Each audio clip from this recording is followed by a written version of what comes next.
I got all this kind of stuff, you know.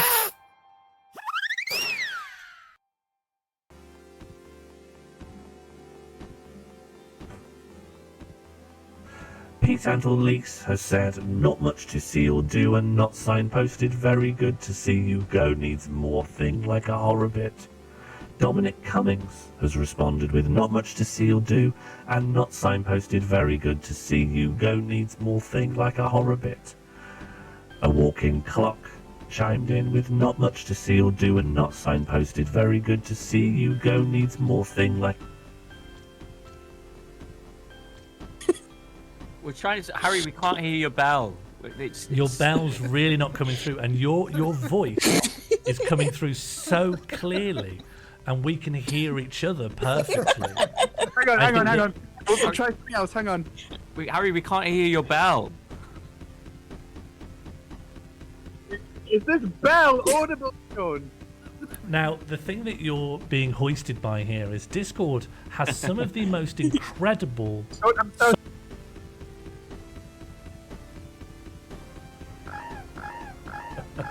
No hands. Swans.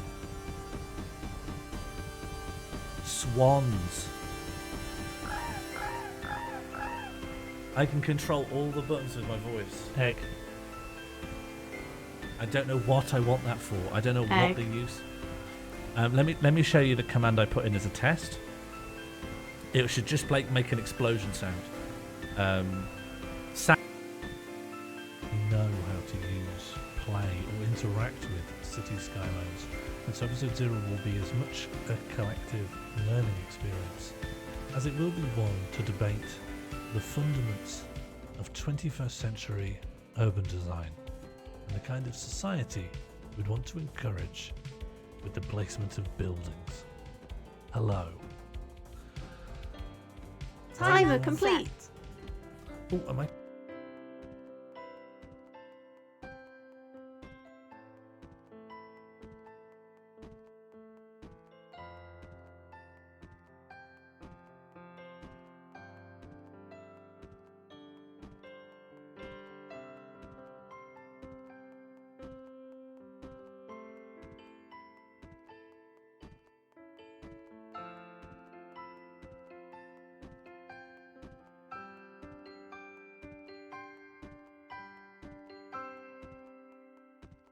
An optimization software package. Your best bet if you want to stick with IBM would be to get the Cplex. IBM iLog Optimization Studio. It released most recently.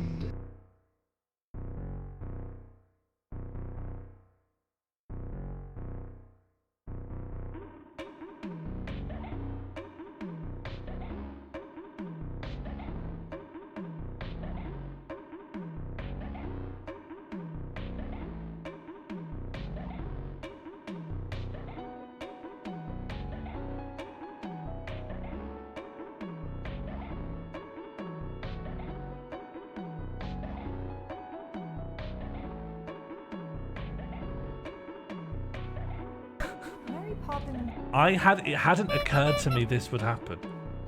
It hadn't occurred to me that you'd use it like this. I genuinely, and I mean this hand on heart, I thought one person would play a video and then everyone would wait their turn and then someone else would play a video. That's what I thought would happen. How could it not occur to me? That's perfect pizza. I just had faith in people, I guess. Okay.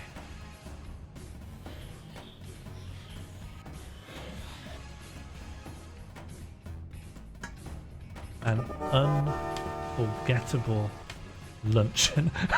Multiple problems. Sorry, it's historical. Okay, great. And now we don't need this. Now we don't need any of those other things. We'll just have this. We'll just have this house called an unforgettable luncheon. Just up here. Guessing that it was more of a warm up, a kind of. Moo.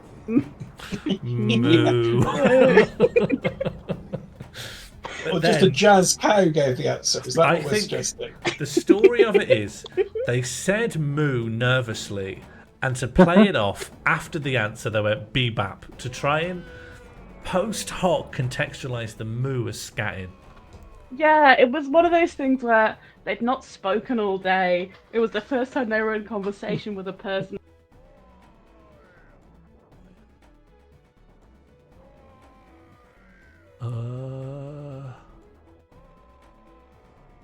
Oh, they're all in here.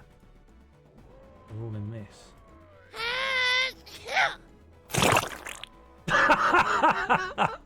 That's poo. That's poo.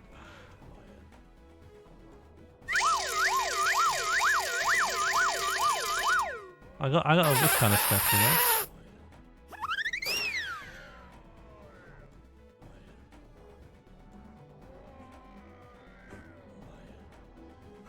Pete Leaks has said, not much to see or do and not signposted. Very good to see you go. Needs more thing like a horror bit.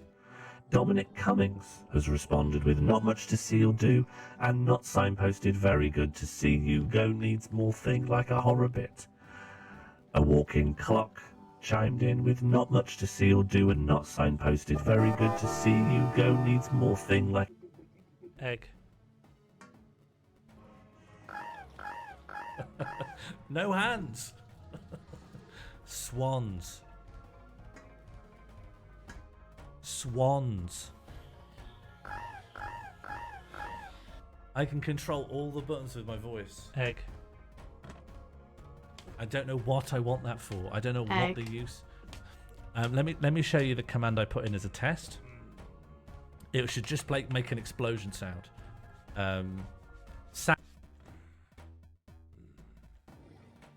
Biz egg.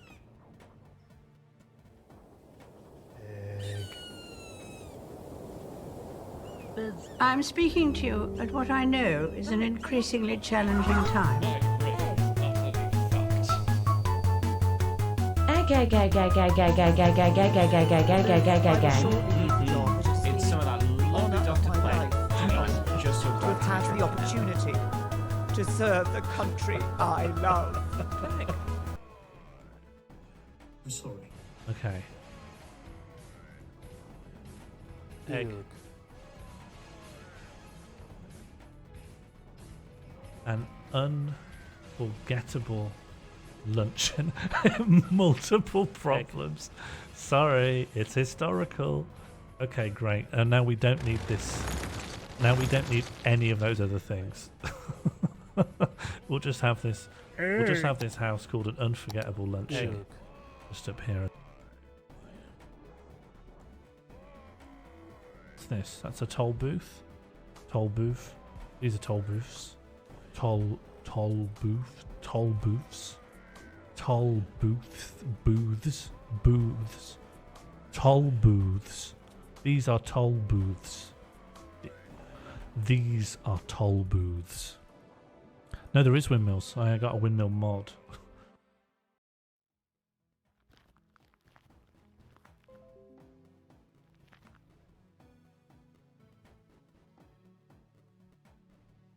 Egg.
Phys Ed.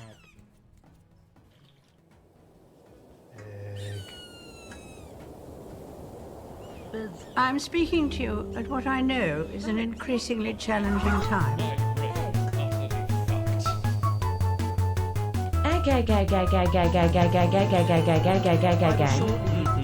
It's some of that lovely Dr. Blake. Just so glad We've had the opportunity to serve the country I love.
Still in the game, still with home.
Oh boy, a rocky start to tonight. Just everything broke.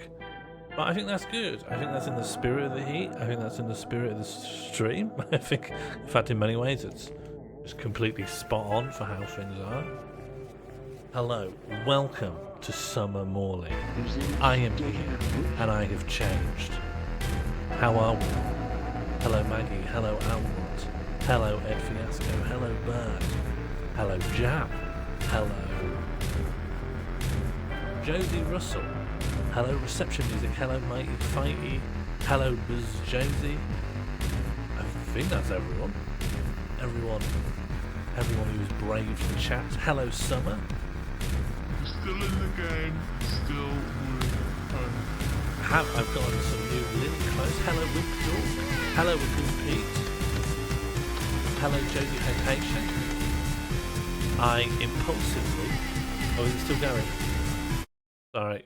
Did not see that was still up. Raid inbound from King of Time. Please, everyone, behave yourselves. Everyone good as gold. Raiders, welcome. It is marvellous to have you here in my crumbling office. I hope the summer is treating you well. Oh.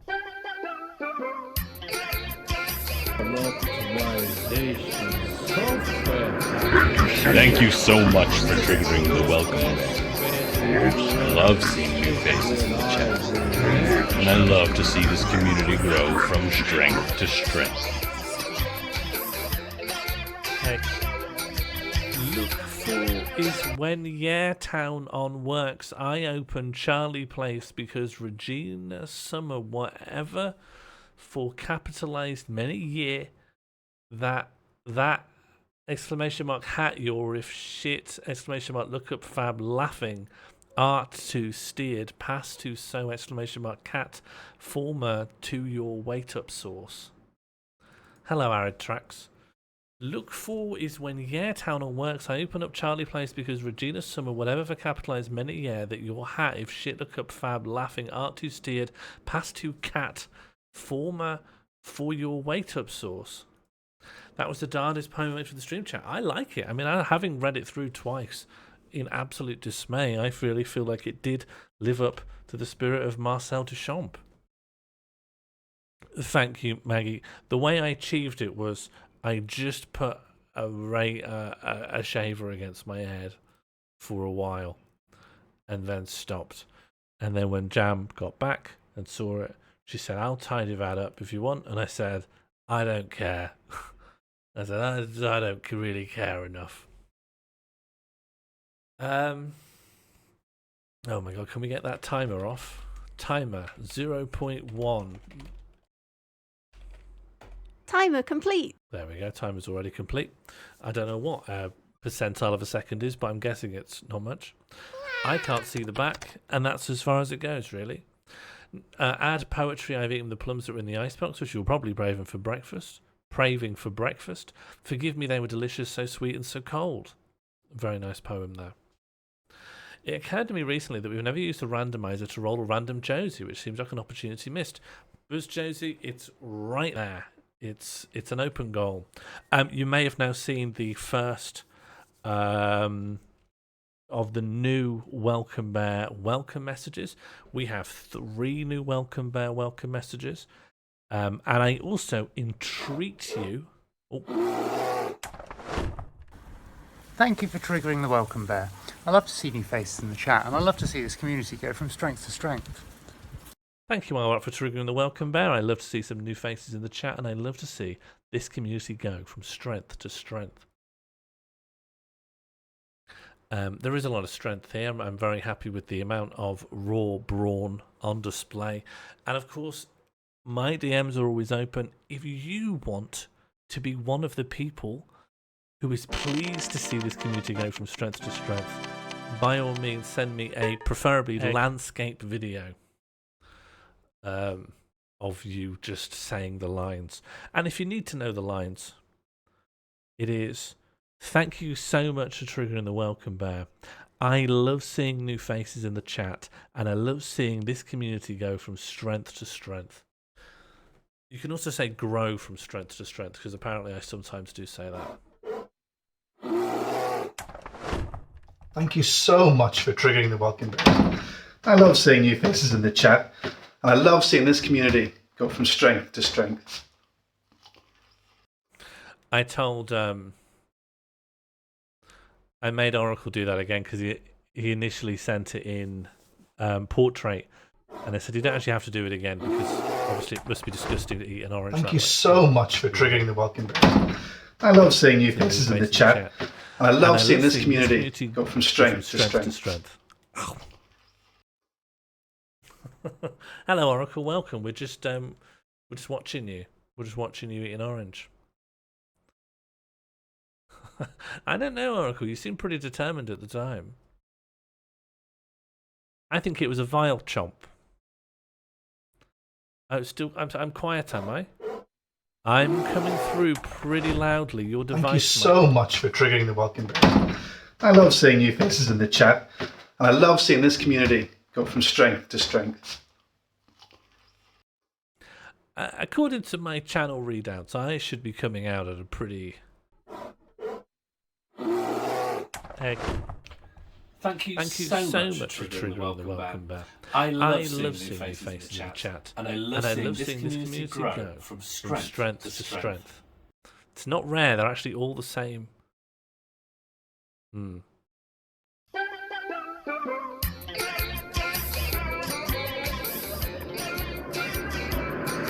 Thank you so much for triggering the welcome bear. I love seeing new faces in the chat, and I love to see this community grow from strength to strength.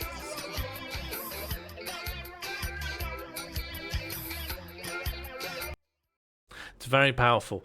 It's well, they are in a way, but yeah, much more toned down. Yours lasts around 30 seconds. But I would never ask you to shrink it. I like the raw power of it. People are getting weird in their own way.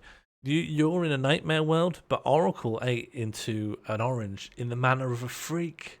So people have their own ways of subverting expectations. And like Jay-Z says, she climbed into a bush. Some kind of a shrub. Anyway, welcome all in for the new welcome bears. Like I explained in the Discord, it's hot today. It's hot. I don't think it's a good temperature for as expansive a quiz show format as Infinite Timeline, expanding in all directions, future, past, and modality and hypotheticals of all human history. And so I think let's just do something else. Cognitively lean, lightweight, relaxed, gezellig, calm. What did the I did a straw poll and then haven't looked at it. What are we on? Coming in at number 3, coming in at number 4 was Parlour Game. No one wants a Parlour Game. Last I looked, a YouTube rabbit hole was pretty popular, but now it's number 3. Night Hole number 2, and just pipped by Find a Weird Game. I'm happy to find a weird little game. That's like the easiest thing to do. And I could just pop the Night Hole on. I'm looking less fuzzy. Yeah, I've smoothed myself out. In the nature of stream theme cohesion, I've tried to make my head look as much like an egg as possible. Find a weird game and then do YouTube. I could just do you a bit of TV if you want to get some YouTube out of your system. BizEd. Peg, you want to get some YouTube out of your system? How would you describe Oracle eating an orange? Vote 1 for great chomp. Vote 2 for normal orange eating. Vote 3 for chomping like a freak. And 4 for what and or who. What and or who. Is that how I should be reading that? Activate television. Here you go. You can have a bit of telly time. I know it calms you down. I know it keeps you all mellow. So there you are. Yeah, love. exclamation mark TV, and then the code of the video. There'll be an alphanumeric code. There you go. Oh. Maybe I will. Maybe I will. Maybe I will. Maybe I will. No, it's already gone. It's already been overridden, I think. It's just sweary. No swears here, I'm afraid. We're in the ball pit. New video, please. Don't say fuck, Maggie. You've already scared off my burgerized son. My son's a hot dog now because of you. Standaard smart wifi bij Move. Do you think there's any way the YouTube system that we have could be improved? Do you think there's any way in which it could be any better?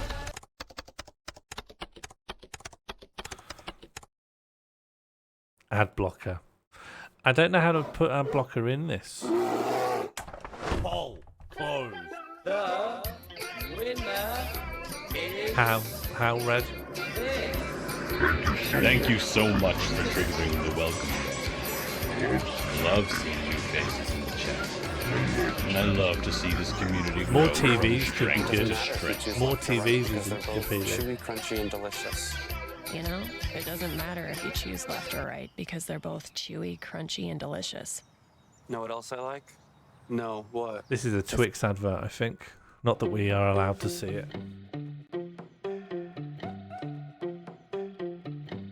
Oh, this not happening would be an improvement, wouldn't it? I have literally no, I haven't got the slightest idea why this happens.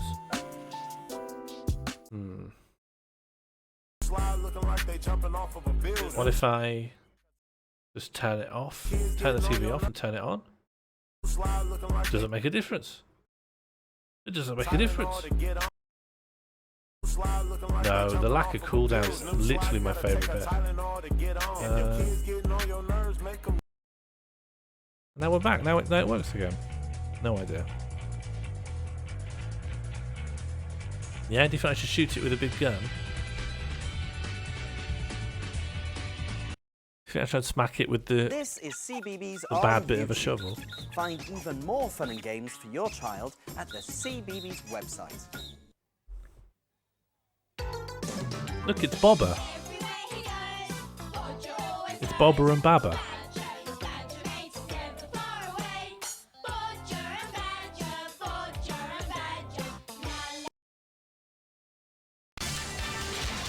Here we go. Here we go.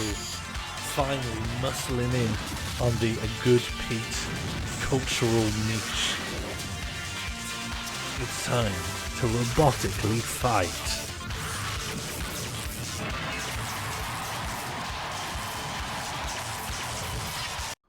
Oh. Okay. Oh no. Oh no. Oh no. It's a good video, I like that. Oh, that was dreadful. I'm glad it was short. I saw this video about 1 year ago.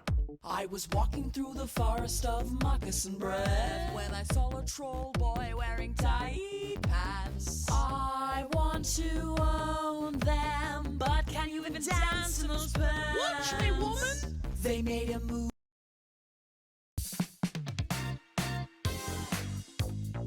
It's CNA.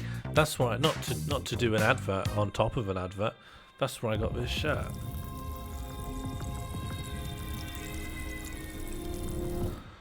Spa. Power pods. Wow. I didn't even know that I remembered these things. I do. I had a power pod of Ryan Giggs. I had no interest in football. I think I just wanted the chocolate.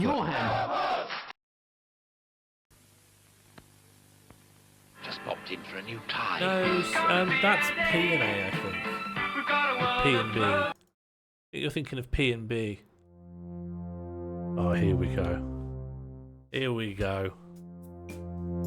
Onto the traffic light section of the evening. Alright, you can have 5 more minutes. Sir, you said your favorite games were Celeste and Fallout New Vegas? Oh, nothing strange about that. I mean, I personally had a brother-in-law, well, sister-in-law now, who loved those games. Funny, you also wear the same green Triforce shirt. I hear that one's popular. See, it just got me thinking. You work out a lot, and you got this beard that any man would be jealous of, but, and pardon me for saying, you don't look very happy. That also got me thinking that you only seem to play female avatars in video games. Now, why is that? Now, sorry if this is an invasion of your nice house here, but while I was using your bathroom, I saw the laundry hamper had a pair of these in it. Now, why would a cis guy like you be owning a pair of these? I would watch a whole series of Egg Cracker Columbo. Did you see a blind man on the highway that day? Of course not. You and I. What was it? Oh. My name's Marcus. I work at Robert Dice and I'm gay. I like going out with my friends. I remember this. What is Robert Dyers? It's like a home bargains kind of shop. Egg.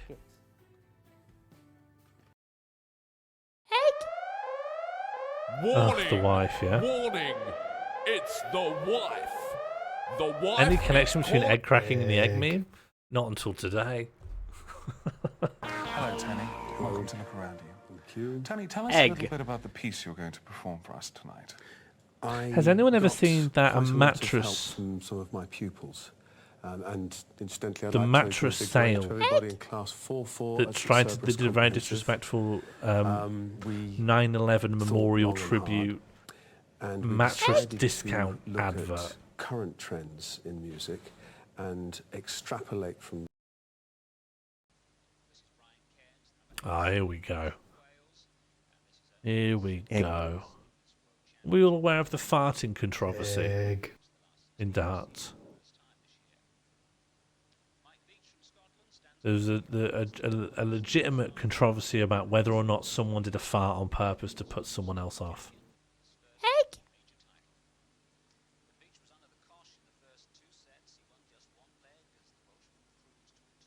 Hello, Mr. Pump and Froth. We're just watching the Darts World Championships from 1990. Binnen 6 maanden niet tevreden met je hoortoestel, dan krijg je je geld terug. Nu bij Schoolwerk. Alleged, yes. Go go go deals voor Oh, ondernemers. Check was it not that he definitely farted, but one more thing, no sir. one knows if You it's told me malicious? You couldn't possibly. Come and get your black bin bags. I love when we hear one sentence.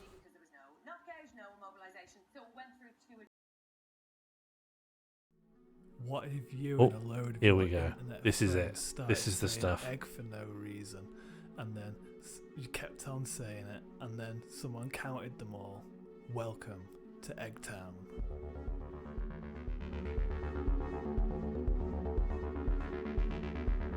Have we all seen the egg graph? Let me get out of the way. Egg. Egg. Well, first things Egg. first.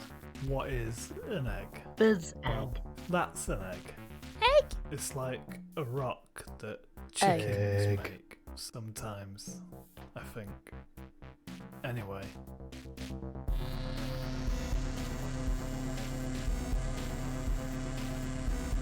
Egg. Egg. At some point, people started saying it, and then at a different point, I started counting it. This is and I counted such a all noble as I could, and then pursuit. here they come. Let's see. Oh, the music's gone a bit, but yeah, big spike there at the start, then a Egg. slump. I think the prison in November, maybe. I don't know. Little We don't talk slump, about the prison egg anymore. Christmas The peak, prison was. little slump, and then it's like it's just. We don't talk about the prison anymore. Egg. Oh, God. Thank you. Stay aware of your mental health, friends. The strongest warriors must always know themselves before Timer any complete. battle. Whose idea was the Here's prison? a modern snowman. I don't know. Batteries have been used for the eyes, an aerial for the nose, and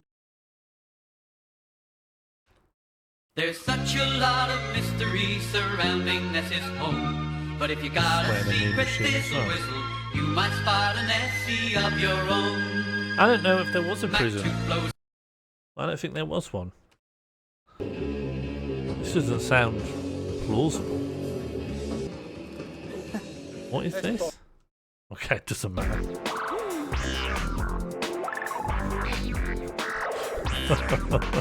You've chosen a good timestamp.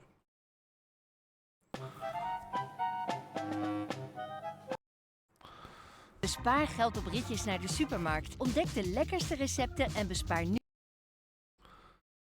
What are you doing in my swamp? Shrek? Okay. You've had your little tipple of TV. Maybe we'll try one last good thing. Making bacon pancakes. Take some It's bacon not even and I'll put working. it It's in not a even coming pancake. through. Bacon pancake. Met de Philips Airfryer kun je Right. zoveel meer maken dan alleen This frietjes. this is called Amusing Duck. We'll see this out. We'll see this out. That's the end of TV time. It was a good choice. I loved the amount of Amusing Duck we got to see. This is a good choice as well, but we're not going to stick with it. Banish television. Oh, I hope you enjoyed TV time. I feel like it limbers us up, you know? It's like doing a big stretch with the brain. You see a few seconds of a lot of things that you don't care about, and it's meditative, you know, in a way. Had any more Turkish bread? Nope. I made jambalaya again today. I'm a jambalaya guy. Egg.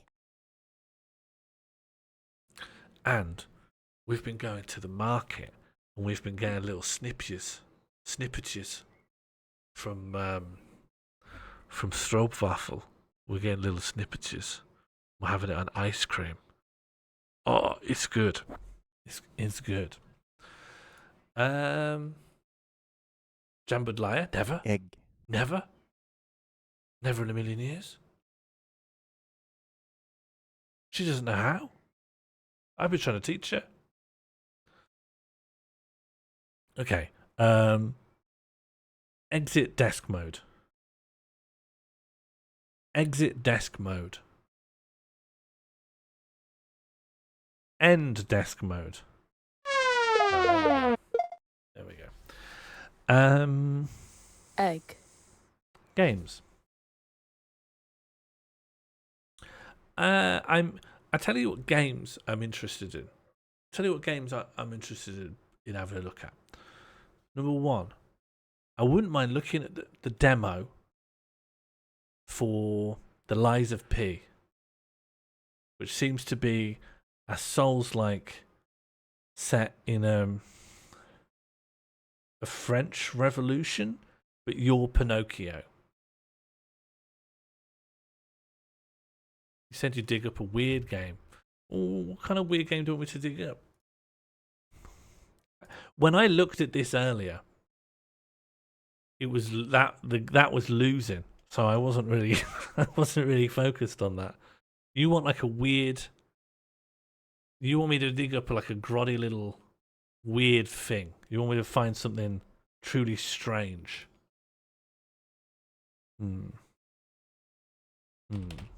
What have I agreed to?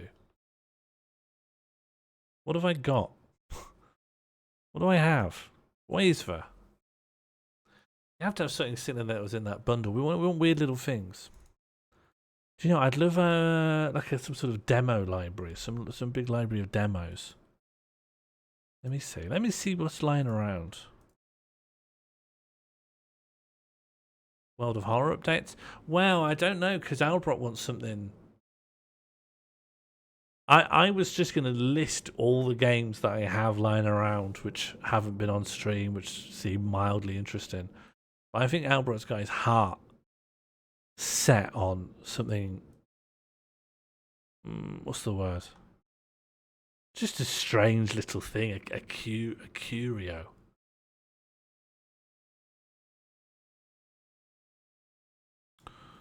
What do I have?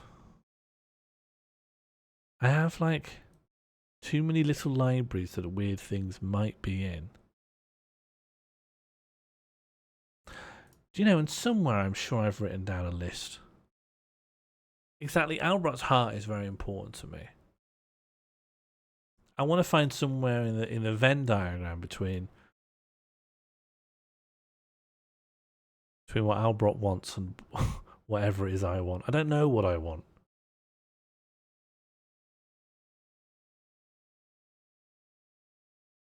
Oh, we can try and play Animastar. Which is, it's a bit like that horse game that a good Pete's been playing, except it's monsters. It's like I think it's like a Monster Rancher ripoff. It was for the Dreamcast. But it's all in Japanese, and my Japanese isn't good enough. There's the original Armored Core. Does anyone know about a game called Mischief Makers? I have access to a game called Mischief Makers. It was for the Nintendo 64. I don't really know what it is.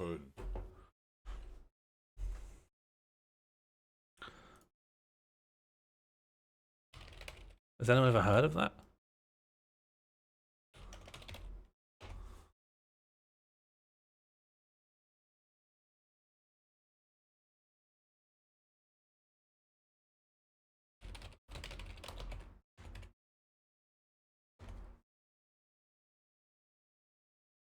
Ooh, I might win. I didn't know I was in the running. I haven't done anything to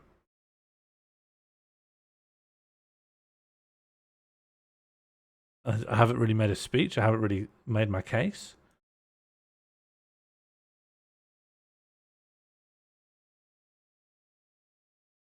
I'm looking at what I have.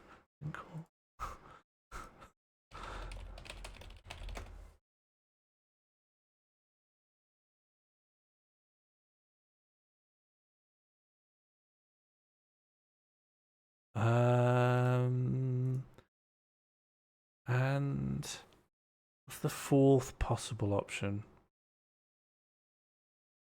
I'm gonna win. No, Albrot, you're going to be second place, I think. But yeah, it's a bit embarrassing that 3 was allowed to get so close. I feel like I had a third thing I was going to suggest. We need Sean to want to prioritize Albrot Heart. We can't take away free will on this because it ruins the result. Yeah, sorry, I'm not going to voice a strong opinion in a direction. Oh, and then there's our Armored Core.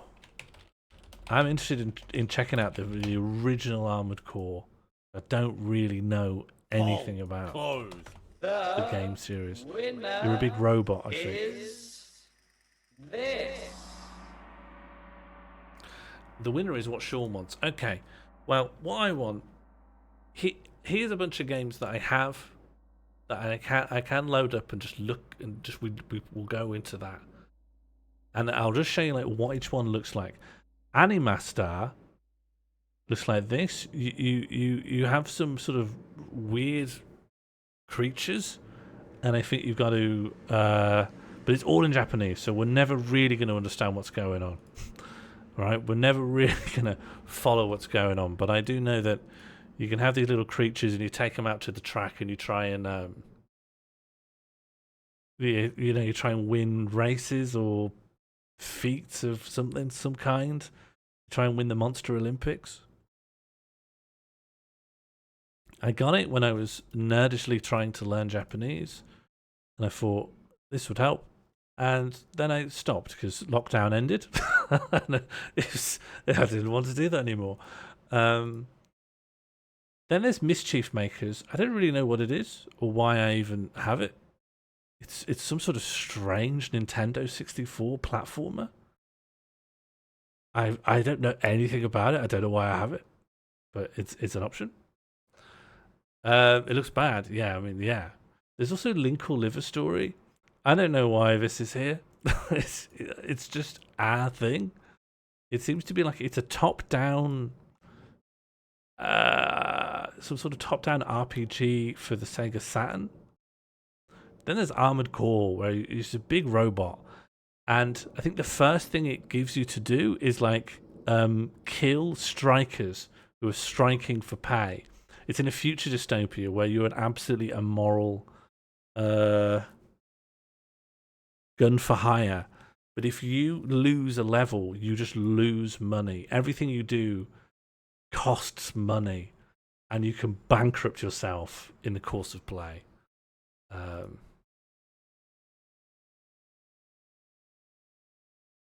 I already had it. I've already done a stream with this playing in the background like last week or the week before.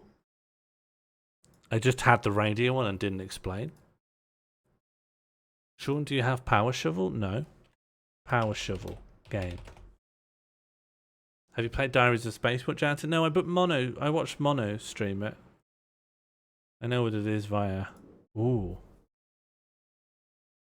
Ooh.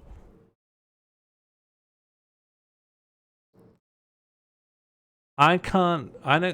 When I download stuff, the stream blitzes out.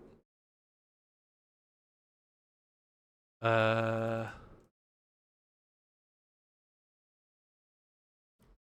like having recommendations, but last time I tried to download a game while I was live, it went gone bad.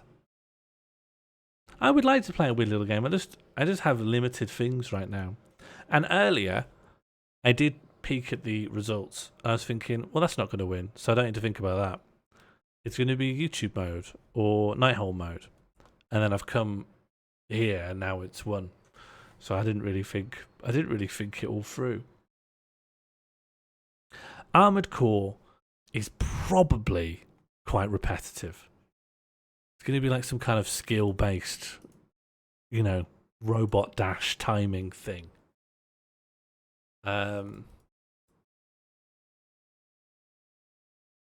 Yeah, let's boot up Liza P.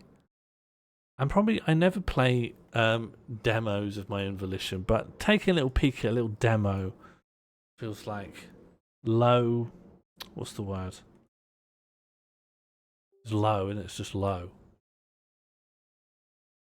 I love a Souls-like. I've been playing Dark Souls 3 again.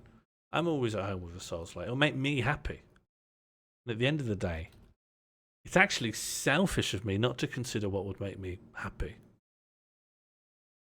Isn't it? It's kind of actually selfish not to be happy and not to pursue the choices. Because when I'm happy, I'm glowing. I'm so generous with my cheer that for me to withhold things that would pursue my own happiness is deeply evil.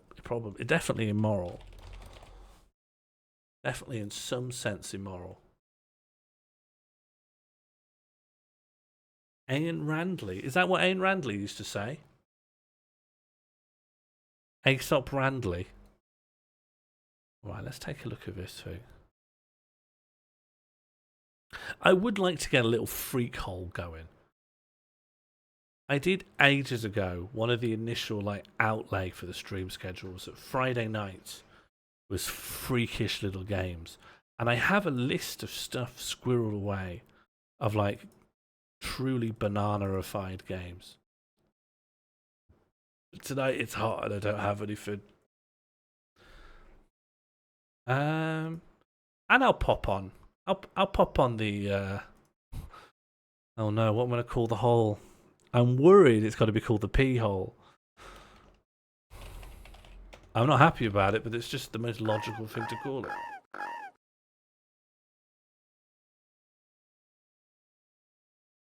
Alright, the pee hole's active. Not happy about that. I do regret that, actually.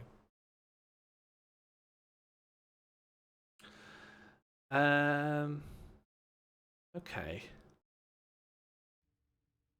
So I'm going to try and connect this to this.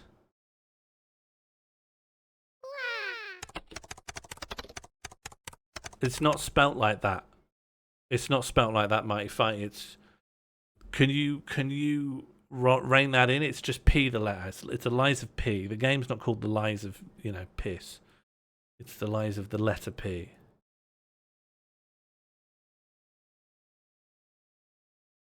Yeah, well, sorry, Oracle. Egg. I worry about my behaviour and the actions that I take. That's called taking responsibility. Oh no, I thought that was next as in. Oh, that is select is what I want. HDR? What's that? On. Oh, I don't have a choice. Brightness? Yeah, in the middle.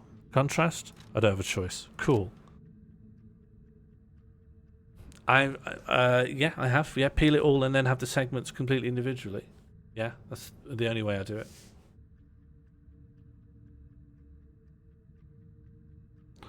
Warning, the icon will appear when the game is auto-saving. Be sure to play the most updated version of the game for a smooth experience. Sure.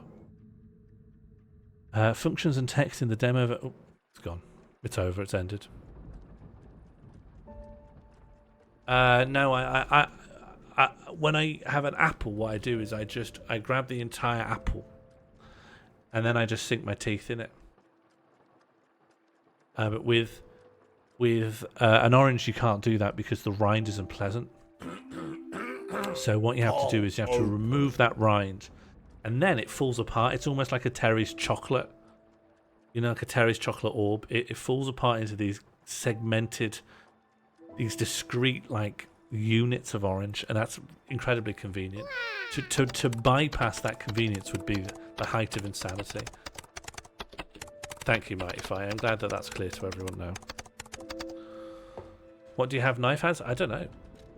Oh, in real life. No, I don't have a knife. No, sorry. No, I've got... Sorry. You've put me in circles here. I thought we were talking about the game. What I have is nails. Sort of grow organically. It's a kind of an Edward Scissorhands scenario, I suppose, in a sense. But in a more real way, it's just my nails. It's just sort of a...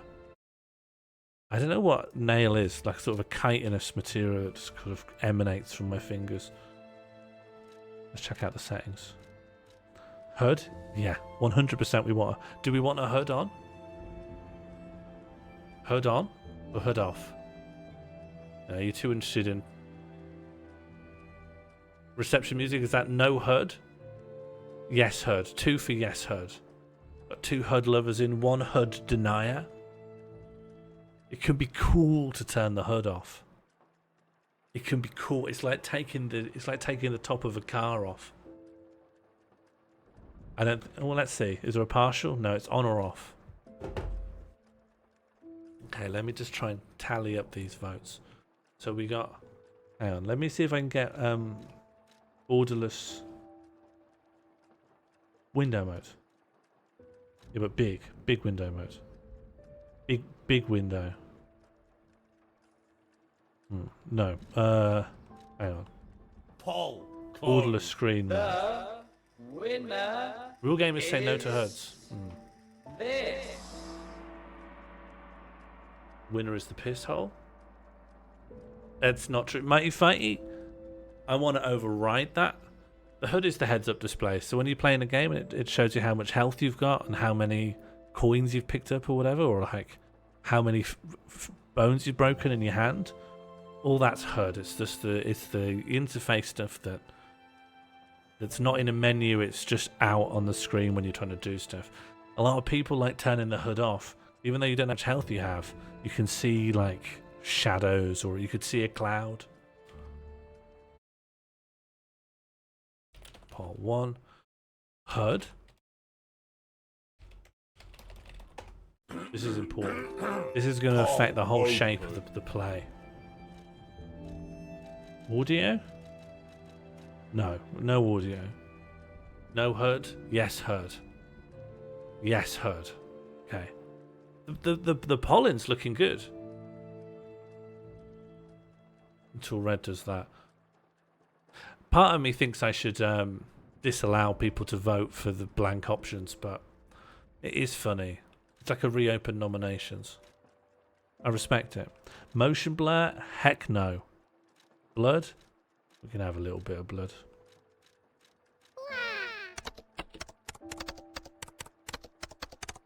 Oh, no. Mighty Fighter, can you change that? I'm overriding the people on this instance. People can't change the name of my house. I live here and it's not the piss hole. Just to close the game? No, no. The game? No, just leave the winner. Close the game. This. Okay. It's not the piss hole, bird. It's not the piss hole. See? See? It's not the piss hole. Trust me. Trust me, I designed it. Alright, let's see what opening cutscene it's got. Stargazers cannot be used when there are enemies nearby. Eliminate all enemies near the Stargazer to use it. Oh, that'll be your bonfire, right? That's your bonfire. There's no piss. I mean, just look around. There's like a big clue that's in honor of the writer. It's gone now. Can you hear me? It's gone.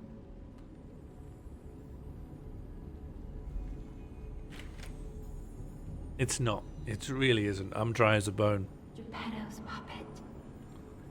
We need your help. I think it could be good, actually.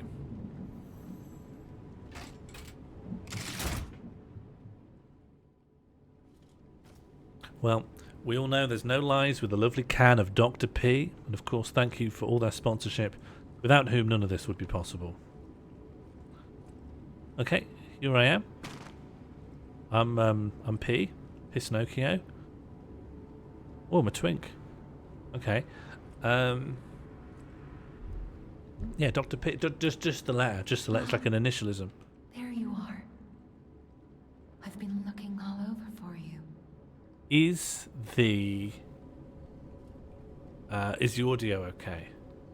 Is the audio sounding good? Correct? Whoa! Whoa! Hello! If I remember right, the last time you were on here, I ended it with you being really huge so that I would jump next time you arrived. And even then, I thought, I'll probably remember. But then it was a few weeks. A few weeks did go by, and I'm spooked. I did the job. Mission accomplished. I think I can go now. Oh, okay. Well, I mean, I can't keep you, but all right. No. I'll stick around a little bit. I want to see what this Pinocchio guy's up to. Are you a fan of the Souls-like genre? I am a fan, but more in the way that kind of people are fans of sports, in that I could never do what the people who play Souls-like games do, but I'm very impressed by all of it. I can't play horror games to save my life, really, but I watch other people play horror games all the time, so I've got that same feeling. I do play some horror games, but I have to play them in broad daylight. Normally kind of with my hands on the keyboard, but my body pushed back as far as it can go.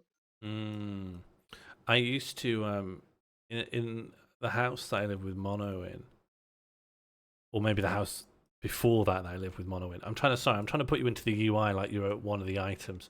It seems like there are these line of items on the side here, and it's funny to think. Funny to display you as part of the more integrated into the user interface you are, the better it feels, I think. Yeah, I like that. I could have a hotkey. Exactly. That maybe you're like part of the mascot of the game, or you were like a fairy in Zelda, just dispensing like tooltip advice. I'll do my best, but I think I have played a little bit of one of the Souls games, but I don't think it could have been more than 2 hours. That's all you need, really. You get to see the bit where you die, and that's what everyone's in it for. Absolutely. I see they got Jiminy too. And I love the inscrutable lore and all the funky bosses. My name is Sophia. Please come to Hotel Krat, and I'll explain what's happening. Oh, we're very pretty. Oh, we're fully twinkified. Oh, we're quite young. I suppose. Yeah, yassified Pinocchio. Yeah, K-pop Pinocchio. Oh, okay, we got stuff. I mean, that hair, he's gunning for a Garnier sponsorship. It's very good, isn't it? So, what do you know about this? I only know the most superficial stuff. It's set in France. Maybe during the Revolution? I find it interesting that they've said it because Pinocchio is an Italian story. Mm. So I think they've set it in France purely for aesthetic reasons. Because I can't think of why else they would do it. A basic frame made by the Workshop Union. Maybe we're part of a strike action. Now, Pinocchio being a union man, if Del Toro's Pinocchio is anti-fascist, then Lies of P. Pinocchio being a union man, I can get on board with. Yeah, I'd like to see a council communism Bloodborne. I'd love to see a Souls game where you are defeating bosses but that's because they're like all Pinkertons. They're trying to break your union action. Well, also, all that Dark Souls stuff about like, okay, you got to light the fire, keep the fire going, with all this ancient wisdom. That is kind of the way the Bolsheviks would talk about, like the theory, the immortal science of the dialectical materialism. I think you could work all of that. Oh, I'm getting a sword. Everything's out the window. Intellectualism is gone. The sword is here. Are not safe. Who would you say is the Dark Souls of the theory? I find Lacan impenetrable personally, which is a shame because I come across it a lot in my work. Oh, as soon as we get onto like post-structuralism, like all the post-Frankfurt School stuff, I have had so many people try to explain it to me. I do not know what's going on. Yeah, no, me neither. Ooh, we can be a bastard. I think we should be a bastard. Can you signal to Harry, please? What sort of builds do you tend to go for in games like this? Well, I go for decks actually. I like to be fast and I like to die. I like the idea that I do a lot of damage, but also I take a lot of damage. So so no matter what, the fight won't last long. Yeah, I like that. It's kind of one of us is going down, and it's going to be you, and it's going to. We're both holding dynamite, and the dynamite has a short fuse, and one of us will die. Oh, Harry's asking if we can display our current mood with clear hand gestures. So I'm going to do this, and then if you can keep yourself talking, that will show fury. I mean, that's not really a hand gesture, though. Well, it informs the gun holding, which is a hand gesture. It does. I think I don't know if I explained this here or if I explained it on one of Pete's streams, but the reason that it's Angry Kirby is because historically, I think, well, not historically, but in the past there have been instances where when a Kirby game came out in Japan, on the box he's just a happy little fella. And then when they released it in America, they added angry eyebrows to him for some reason. It's interesting that because there's loads of changes that happen because a Western release used to happen so much longer after a Japanese release that they had like loads of time to be like, okay, so instead of a schoolgirl, it's probably going to need to be a muscle guy for like the player character. Okay, for us it's a robot. For them, it's a wrestler. What do they like in the West? Big, strong men. Yeah, just biceps. We want a child piloting a gigantic robot. They want an oiled-up Hulk Hogan. It's just the cultural divide. Yeah. All right, bastard path.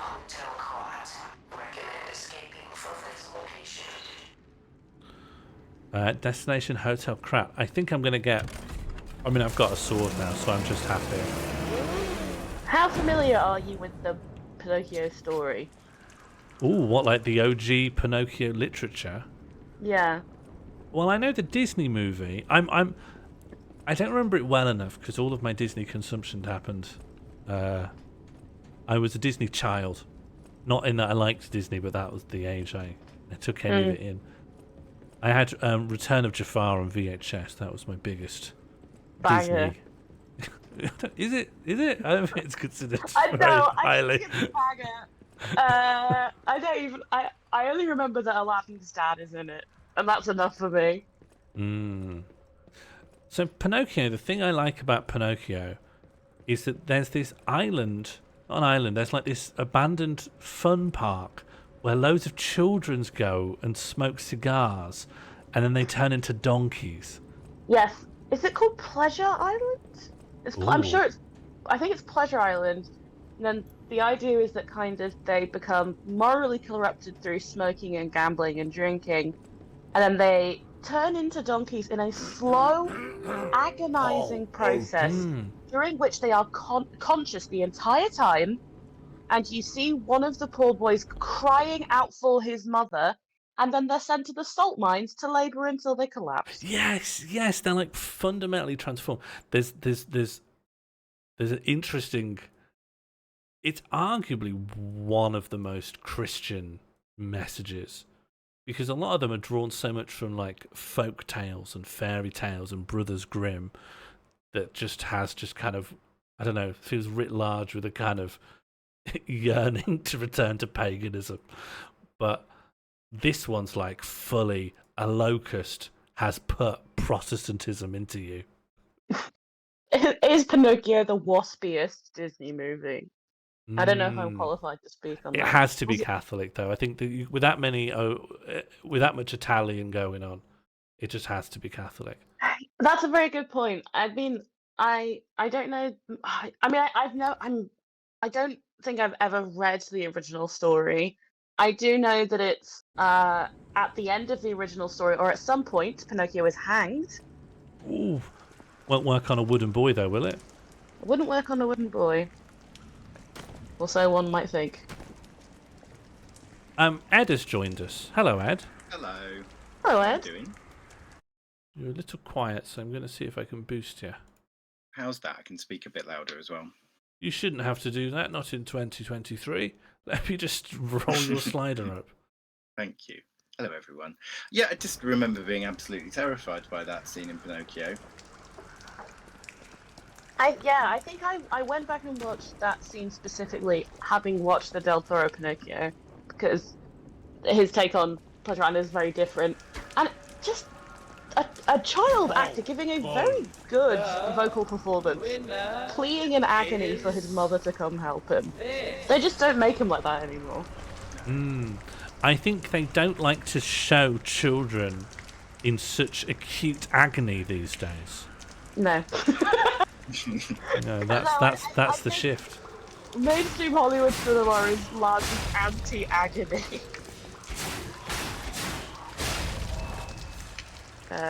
Which is, I suppose, an understandable position. If you were to make Pinocchio now, there's no way it wouldn't be described as gritty. If you were to be in any way faithful either to the source material or just the original Technicolor Disney version. Have you seen the Guillermo del Toro stop motion version? No. It's very good. Did you not find Pinocchio to be like a really annoying twat? Oh yeah, he was, but I thought that was kind of the point. He's just a doll. What's very handsome? He's annoying. He's just a doll. He was really bratty. He was a bratty little doll. No, but I just think if you don't like Pinocchio, the idea of laying that up, this is Geppetto's doing with a real human being. You can be like, oh God, you as parents have created life and it's gotten away from you. You've just made a dickhead. But if it's a doll, it's like you've made. If someone makes a robot and it starts, swearing at everyone and chucking pizzas around, it's like you're at fault, aren't you? There's no kind of, it's not its own person. If you made a robot that became a libertarian, that's on you. Yeah, whereas at a certain amount of time, once a child gets to 18, I think a parent can put their hands up and be like, what do you want me to do?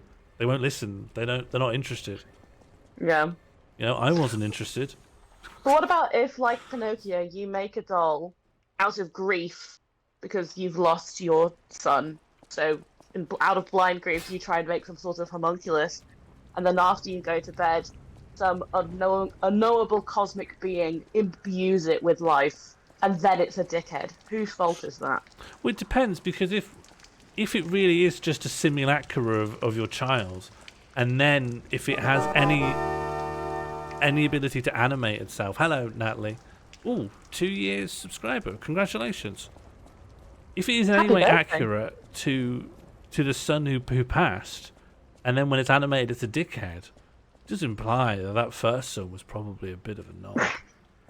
At what age do children begin to display knob-like tendencies? Well, you know, some people would say that babies are really selfish. They go, oh, infants, toddlers are just arseholes. And I'm like, they're not. Because you can't... It's like you're moralising about... It's like you'd say like a crow's an arsehole. Crow's just a crow. Yeah. Just a crow. That crow hurt me. Yeah, but it's not malicious, is it? It's just a crow. It hasn't got a theory in mind. So I guess it's like... when there's definitely an age at which a child couldn't have done otherwise. And then there's an age at which a child has a theory in mind. And I don't think there's a one-size-fits-all. I think you'd have to do some kind of test. And if it fails that test, it should be punished. That's not what I was going for, but I appreciate you drawing an independent conclusion. Oh, I'm sorry. What were you going for? Let's do it your way. I was just imagining, like, if you're a parent raising a child, at what age are you able to look at the child behaving and think, I think that this child is going to grow up to be an absolute dickhead? Yeah, because they just practice for a bit, don't they? They just sort of toy around with being an arsehole. Like, they really have a go at it. And then I guess it's how long that sticks for, like, once that becomes everything. Absolutely. See, you know, are you aware of, like, preppers? People who think the world's going to end and they've got a bug-out bag and they're going to go to a big shelter. Yes. I think people should take that mentality but have it for when their child's starting to become a bit of a dickhead. Because if you are genuinely a nice person, you're a saint, you're absolutely golden, but your child somehow turned out to be a dickhead. One, I'm already a little skeptical that first premise is true, but even if it is, you need to cut them off from whatever the influence is. And if you can't pinpoint it, you're going to have to go live in the cabin. It's going to have to be like, we live in the woods. Well, that's the only way my child will be... Yeah. It's the only way this person could be kind. Mm-hmm. What would you put in your backpack for... I think a good Pete has asked, what would you prep for that? What would you put in your backpack? Okay, so I've got a child. Like, let's flesh out the scene because I think there's some variables to take into account. So I have a child. How old are they? And how much of a dickhead are they? Like, what are they doing? Okay, let's say they're 10. Yeah. Between 10 and 12. And you beyond a reasonable doubt, then. Yeah, and you have heard them saying very mean words in voice chat whilst playing Fortnite. How mean, though? Could just be, Not, okay. I don't want to accuse your imaginary child of saying slurs. He's telling his friends to go kill themselves. He's encouraging ideation while playing Fortnite. Exactly. He's in the chat and he's putting KYS. Well, I think I would have a sit-down convo before we bug out to the woods. Yeah. And maybe even a couple. It's quite a big lifestyle change. But people do that with it. I know that people do it in America with teenagers. They have this sort of it's like called wilderness therapy, where it's literally just you ship your teenager off to the woods with a company. Yeah, and this is the thing the idea that a private company can like fix your child. This short, sharp shock stuff, it's completely consumer pilled. It's got this weird, like, you know, it reminds me of the 60s and 70s where it's like, if it's not electroshock, it's LSD. Just somehow, in a shortest space of time, completely scramble up my child. Button, yeah, just scramble around my child's cognition, just pressing random on my child's personality. Hopefully the next one will be nice. Mainly through the use of trauma, right, as the mechanism. Absolutely. Yeah, let's just traumatize this child further and it'll come out kind. Okay. Put him in a lock cover for a couple of weeks. By the way, that's $2,000. Yes, exactly. Well, I'll traumatize my child at home, thank you. Have you got like any over-the-counter trauma that I could give to my child? Like the generic brand version. The way you initially described it is like you'll ship them off. All of the naughty arseholes go to one place, which becomes, I imagine, some sort of libertarian sovereign state. Yes. And that is quite dangerous, I guess, to put all those people together. Yeah, a kind of Lord of the Flies scenario. Though, can they? That's the problem. They're all people that are used to having other things do things for them. So that's why the sovereign states never work. I'm imagining all those naughty kid camps are like Lord of the Flies, but they were never stranded. Everything's going as intended. This is what you paid for. Okay, so it's not an actual free-for-all. I know that Yellow Jackets exists. Ooh. But I think if you did Lord of the Flies today, thinking about if you did Pinocchio today, if you did Lord of the Flies today, there would be a twist that was like they were never stranded on an island. There was some sort of scientific facility the entire time. I think at the end you zoom out and one of the big signs in the middle of the camp says Fire Festival. You know someone's pitched that. Yeah. You know someone's pitched that. Oh no! No one rescued those 7 children from Fire Festival. I killed my friend Piggy on an island that was once owned by Pablo Escobar. Yeah, and you replaced the pilot in the tree with Ja Rule. Yeah. He would take the role. It's. I feel like even if you just made a dramatization just about the Fire Festival fiasco in which people were defrauded, Ja Rule would play himself. I think he would.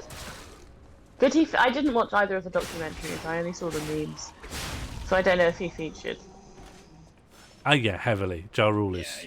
There's basically kind of a finance charlatan tech bro guy, and Ja Rule, and Ja Rule gives it the legitimacy because he's already like, you know, a celebrity, and then there's just this tech bro, who was his main product before Fire Festival was trying to sell people. Oh, that's it. He tried to sell people a very expensive card, like a bank card. But all it was just the shell for a bank card, and you would put a pin. You'd put the actual card for your bank into it, and it just looks nicer, and it looks just meant to look cooler. So it's a skin. It's a custom skin for your card, yeah. which you can do at most places anyway. Yeah, but this one was very expensive. Yeah, very expensive.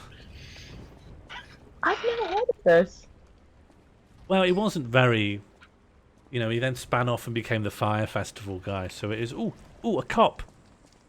Yeah, and in the realm Robocop. of, like, you know, Zoom-funded robot pizza vans, then a little skin for your card doesn't move the dial very much on the tech bro scale, I guess. Yeah, that's very true.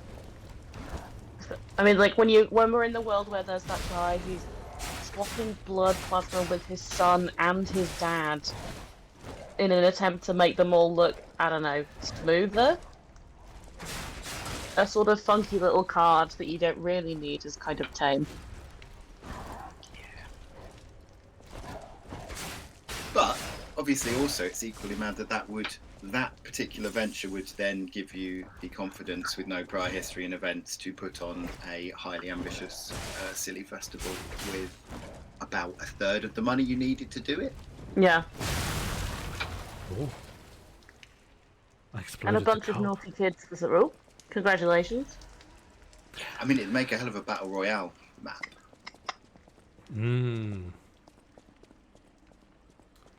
I think Battle Royale, unfortunately, when it is rolled out as a real blood sport, would never be done with the blood of people who could afford those tickets. Well, you say that, but in the Hunger Games, you have people from Districts 1 and 2 go, but the whole gimmick is that, like, they have had the best facilities and the best trainers, and they're, like, genetically modified to be amazing at killing other teenagers. And they've gone voluntarily, I believe. Yeah, I think they do. Do they? It's been a while since I've... And in the original, in Battle Royale, there's someone who just re-enters because they're a psycho, and there's no, it gives them a pretext for murder. Yeah. Which, like, there are so many other hobbies you could have. Take up felting. Yeah. Why not do the blood sports on animals where you can't get hurt back? Yeah, I mean, I guess. What is the reason that they do Battle Royale and Battle Royale? Is it ever explained? Yeah, it is. It's because it's to, like, enforce some level of social cohesion. They don't believe that children are adequately respectful of adults. There's like, it shows like a montage of, it's all in the context. So Japan had a financial collapse about 20 years before, like, the more Western one. They had this, like, golden era massive bubble, and it completely burst, but it mainly affected Japan. So it's all done in the context of that, of, like, the lack of social cohesion brought in by the austerity policies that they had to impose. Battle Royale is to solve the social unrest created by that. It's a deeply political film, for all of its weird madness. I'm not saying it's an effective political film, but, like, in what the explicit message is, it's quite. It believes it's saying something quite profound about society. The second Battle Royale film, so the first one's based on a novel, which I do not recommend reading. Then the second one's based on, I think, nothing. I think the filmmaker and his son got carried away and made a second one, and that one's very explicitly about, like, American imperialism and Iraq, and it doesn't make any sense. It's really bonkers. Interesting. Yeah, I mean, I guess kind of all Bloodsport. Well, I can't say all because I've not seen all of them, but I think a lot of Bloodsport media is obviously kind of inherently political to varying levels of success. And I want to say that, like, RK, I also learned about the bubble economy from the Yakuza games. Nice. And so to answer your question, I know it's been a long answer, but I think I would take them to a cabin by the time they're 12 and just ensure they've got no friends but me and no hobbies but young adult fantasy fiction.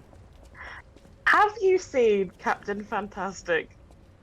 No. Because that is not entirely dissimilar to the film. And does it work out well for the child? Well, there's multiple children. Does it work out well for them? One of them is George Mackay. Is that a famous child? He's a famous actor. He was in 1917. He was in the film about Ned Kelly. He's in a film where he plays a boy who believes he's a wolf.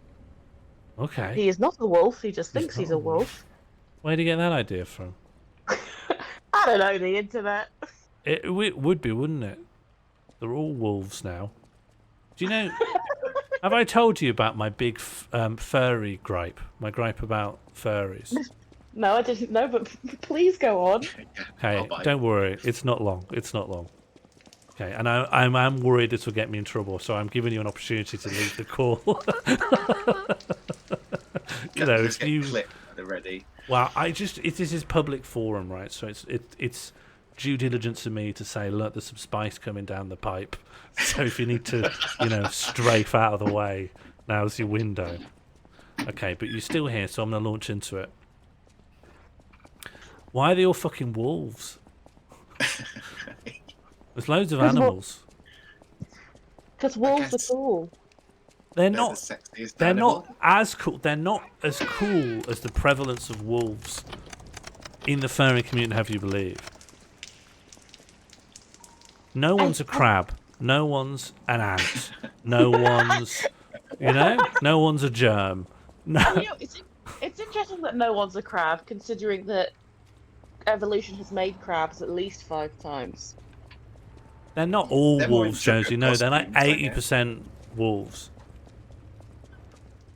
Well, it's because of the pop cultural perception of what a wolf is, which is isolated, powerful, cool, mysterious.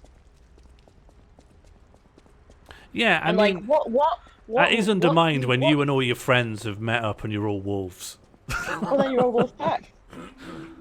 So what? So either you want to be the hyper libertarian, I'm a super individual wolf, but also you want to be like, I'm the wolf, the lone wolf, and all his lone wolf friends.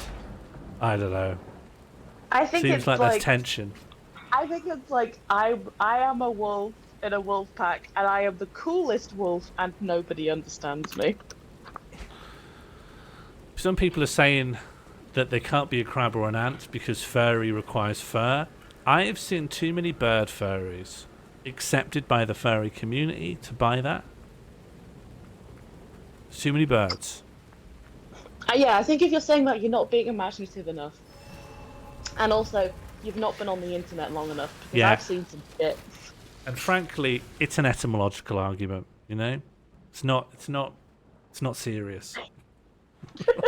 It's a bit strange that, you know, you'd think that like lions would be super popular compared to wolves. Yeah. Aren't they? When I was a kid, people were like lion or wolf, lion every day, or even a tiger. Yeah. Where are the hippos? Where are the giraffes? They're all wolves. They're all wolves.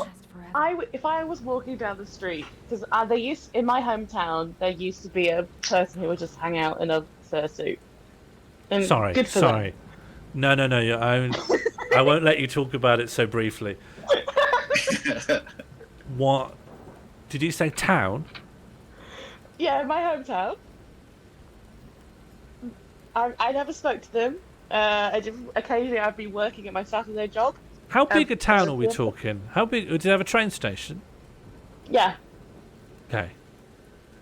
It's not like a village where you knew everyone. Some towns are small, some villages are big. I just want to know. I'm trying to imagine. Is it like everyone knows about the furry? Like if you could you go into the pub and be like, "Oh, I saw the furry," and everyone like, "Oh yeah, the bloody furry." Pour us another.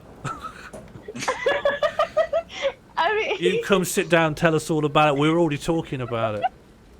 I mean, I don't think I ever saw more than one. So in that way, yes. But I don't know. I just kind of I never interacted with them. Obviously, I don't think anybody did. It was kind of like, you know what? Good for you. We'll let you go about your day. Oh, so it wasn't like hanging out at the skate park with their mates dressed as a furry. It was There's no way you could even just do an ollie in that. It wasn't like somebody wearing ears and like a belt with a tail on it. It was a fursuit, and I know those are expensive. I think they're like a couple thousand. It's like a good ones could be like thousands of pounds. And how do you wash them? I don't. How do you wash them? Oh god, I bet they smell terrible. I don't want to think about that. I imagine they're thick enough that most of the smell's on the inside. But if it was me, oh god, I'm gonna die. If it was me, I'd just get gravy down it instantly. There's no way I'm not taking it down to the Toby Carvery. It's not like brush your sleeve into some roast potatoes. Yeah. Can I have extra fried onions with this? Is that why you're floating the idea of a crab fursuit, because then it would be wipeable? Oh, no. You go into the Toby Carvery near me, and it's just me with gravy all down my fursuit, just being like, I need the manager. I need high-grade cleaning products coming out here. Yeah. Someone get the carpet right. It's happened again. I need you to rub the... I'm lying down. You're going to rub the mop over me. And I guarantee that's not why I came here. This is more of a crisis management thing. I won't be enjoying this. And are you getting the gravy all down you because you've only taken the head off to eat, so you still have to think. I didn't take anything off to eat. That's where it all came from. That was the original sin. I put the head on to eat. I thought it'd look cool. Look how much mash this wolf can put away.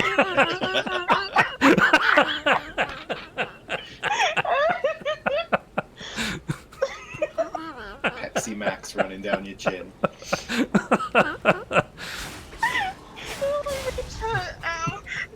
my god.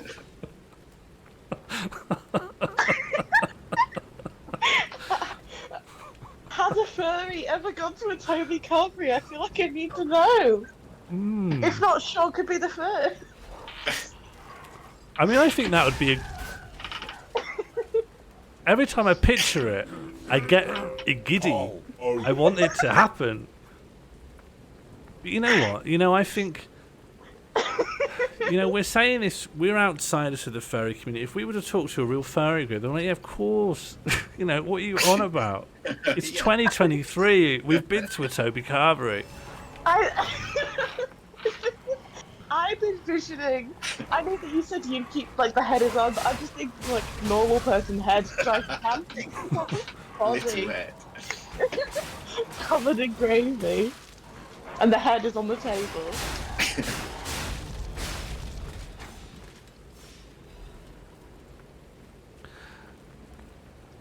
Trying to work out what the last substantive part of this conversation was.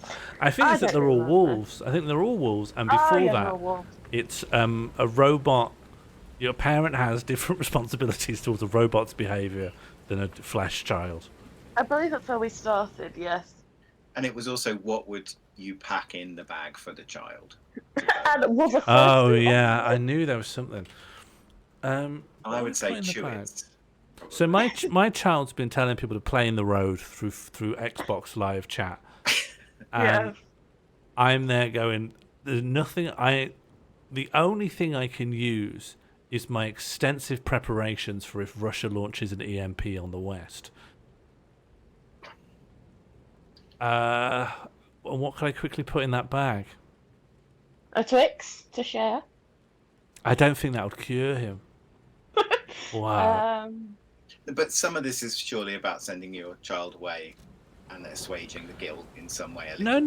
That's exactly that's what I think. That's the that's what I call the parent sickness. That's you. I need to go. The way I'm not going to be doing what. I need to go with the child. I got to be part of the process. Reception music has suggested make your son do some time in the fursuit as punishment. Do you think that would make a child kind? No, I think it would make a child hate you. Yeah. I think that, what if I was in the fursuit as well? What if we were a pantomime horse? I think listen, I study psychoanalysis. I'm pretty sure I can tell you that's not good. Okay, well, I'm a new parent. There's no rule book for this, You know what? You're right. I shouldn't have judged you. I should have been more supportive. I do there's parents forums, and there is quite a big a norm, an etiquette thing of being you can't ever under any circumstance pass judgment on what decisions another parent might make.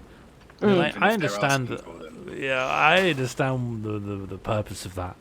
Everyone's got quite strong, or sometimes quite pernickety opinions on what child rearing is. But then you've just got people who you're not giving your child any food. It's just Pepsi Max constantly. That's why they're sick. That's why they're jaundiced. And it's you can't judge me. It's not easy to be a parent. Well, I'll say, look, it's the only thing they can suck through the furry suit, right? It's the only I can get in there. Yeah, what do you always do? Pull my daughter out of the crab? Sorry, I'm putting. Crab for her protection. Yeah. Listen, you make me out to be negligent in some way. I'm putting corn flour in the Sprite so she's got something to chew. Oh my god! She's got an incredibly powerful jaw. One day, when she's older, she'll gnaw her way out.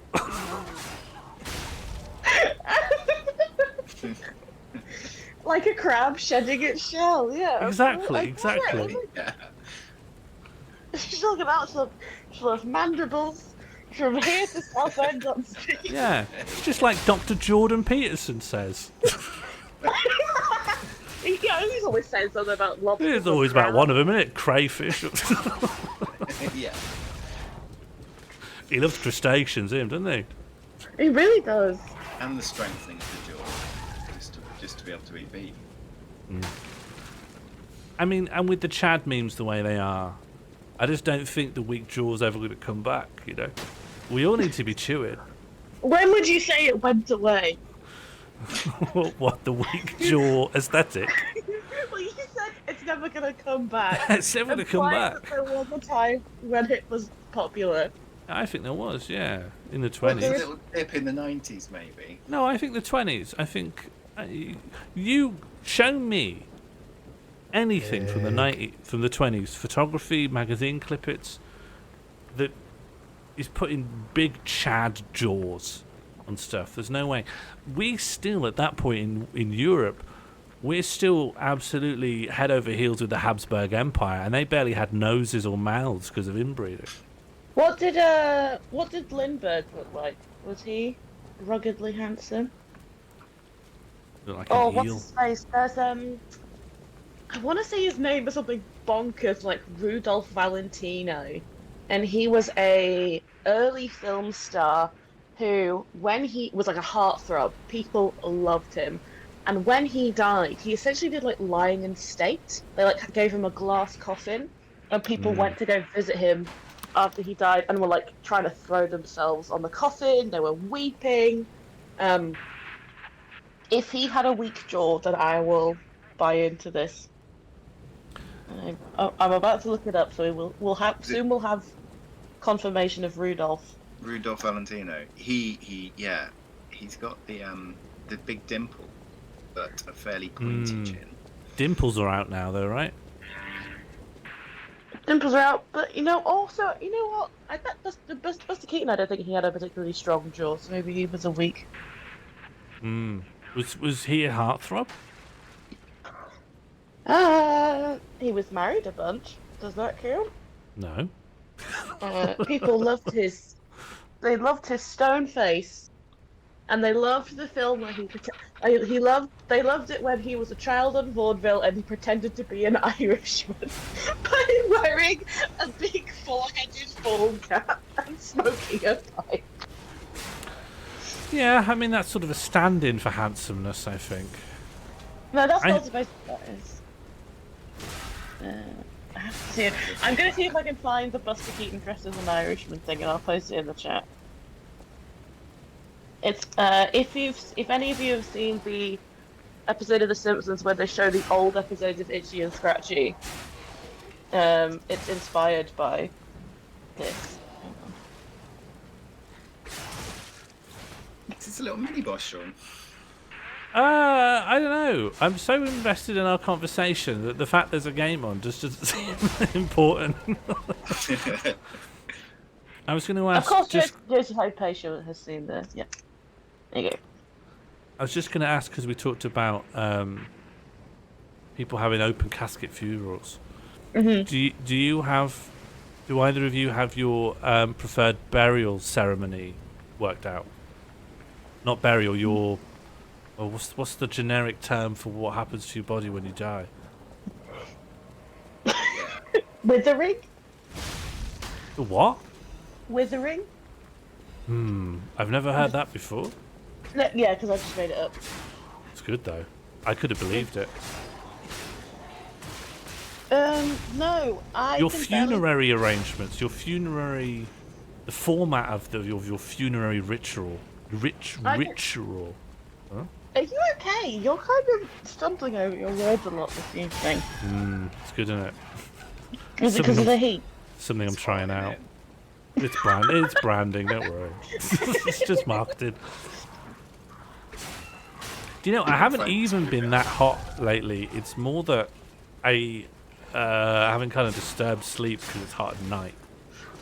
So my temperature isn't even that uncomfortable. I just feel thick. I just feel really stupid. Do you feel soupy? I can't pass what you just said. Stoopy? Spoopy? You feel soupy because it's such. Can you just one more time? Do you feel soupy? Soupy. Ooh. Do you know? I probably am soupy, but I think there's also enough soupiness in my ability to introspect. I can't even. I'm too soupy to know that I'm soupy. You've gone too hard in the soup. And that's why it's all over your first suit. I'm frozen soup. What's that psychological, that like pop psychology bias of like people who are unskilled at something are too unskilled to know that they're unskilled? Dunning-Kruger? Dunning-Kruger. Yeah, it's Dunning-Kruger.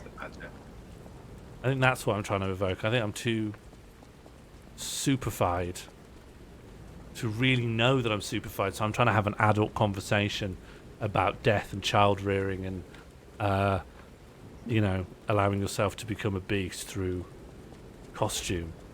Not realizing that actually I should be at the infant's table. Do you think this stream is like the infant's table? No, I think it's like I think it's like the great minds of Europe. It's like the salons of Paris. It's just I'm quite tired, so I'm feeling embarrassed. That's quite a compliment, thank you. I'll take it.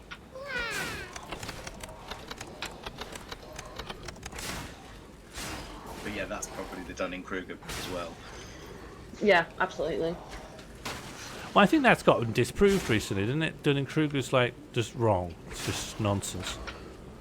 Well, like the rest of psychology as a discipline, right? Because literally nothing can be replicated. So is it the idea is that it's like the more skilled someone believes, the more skilled that someone thinks they are at something, the less skilled they actually are. It's the other way around. It's got like a peak in it, right? So it kind of shows like how broadly like one's appraisal of your own like skills can change throughout it, but there's a big peak kind of like a quarter of the way through or something where when you learn a bit about something you think you really got the mastery and you really don't.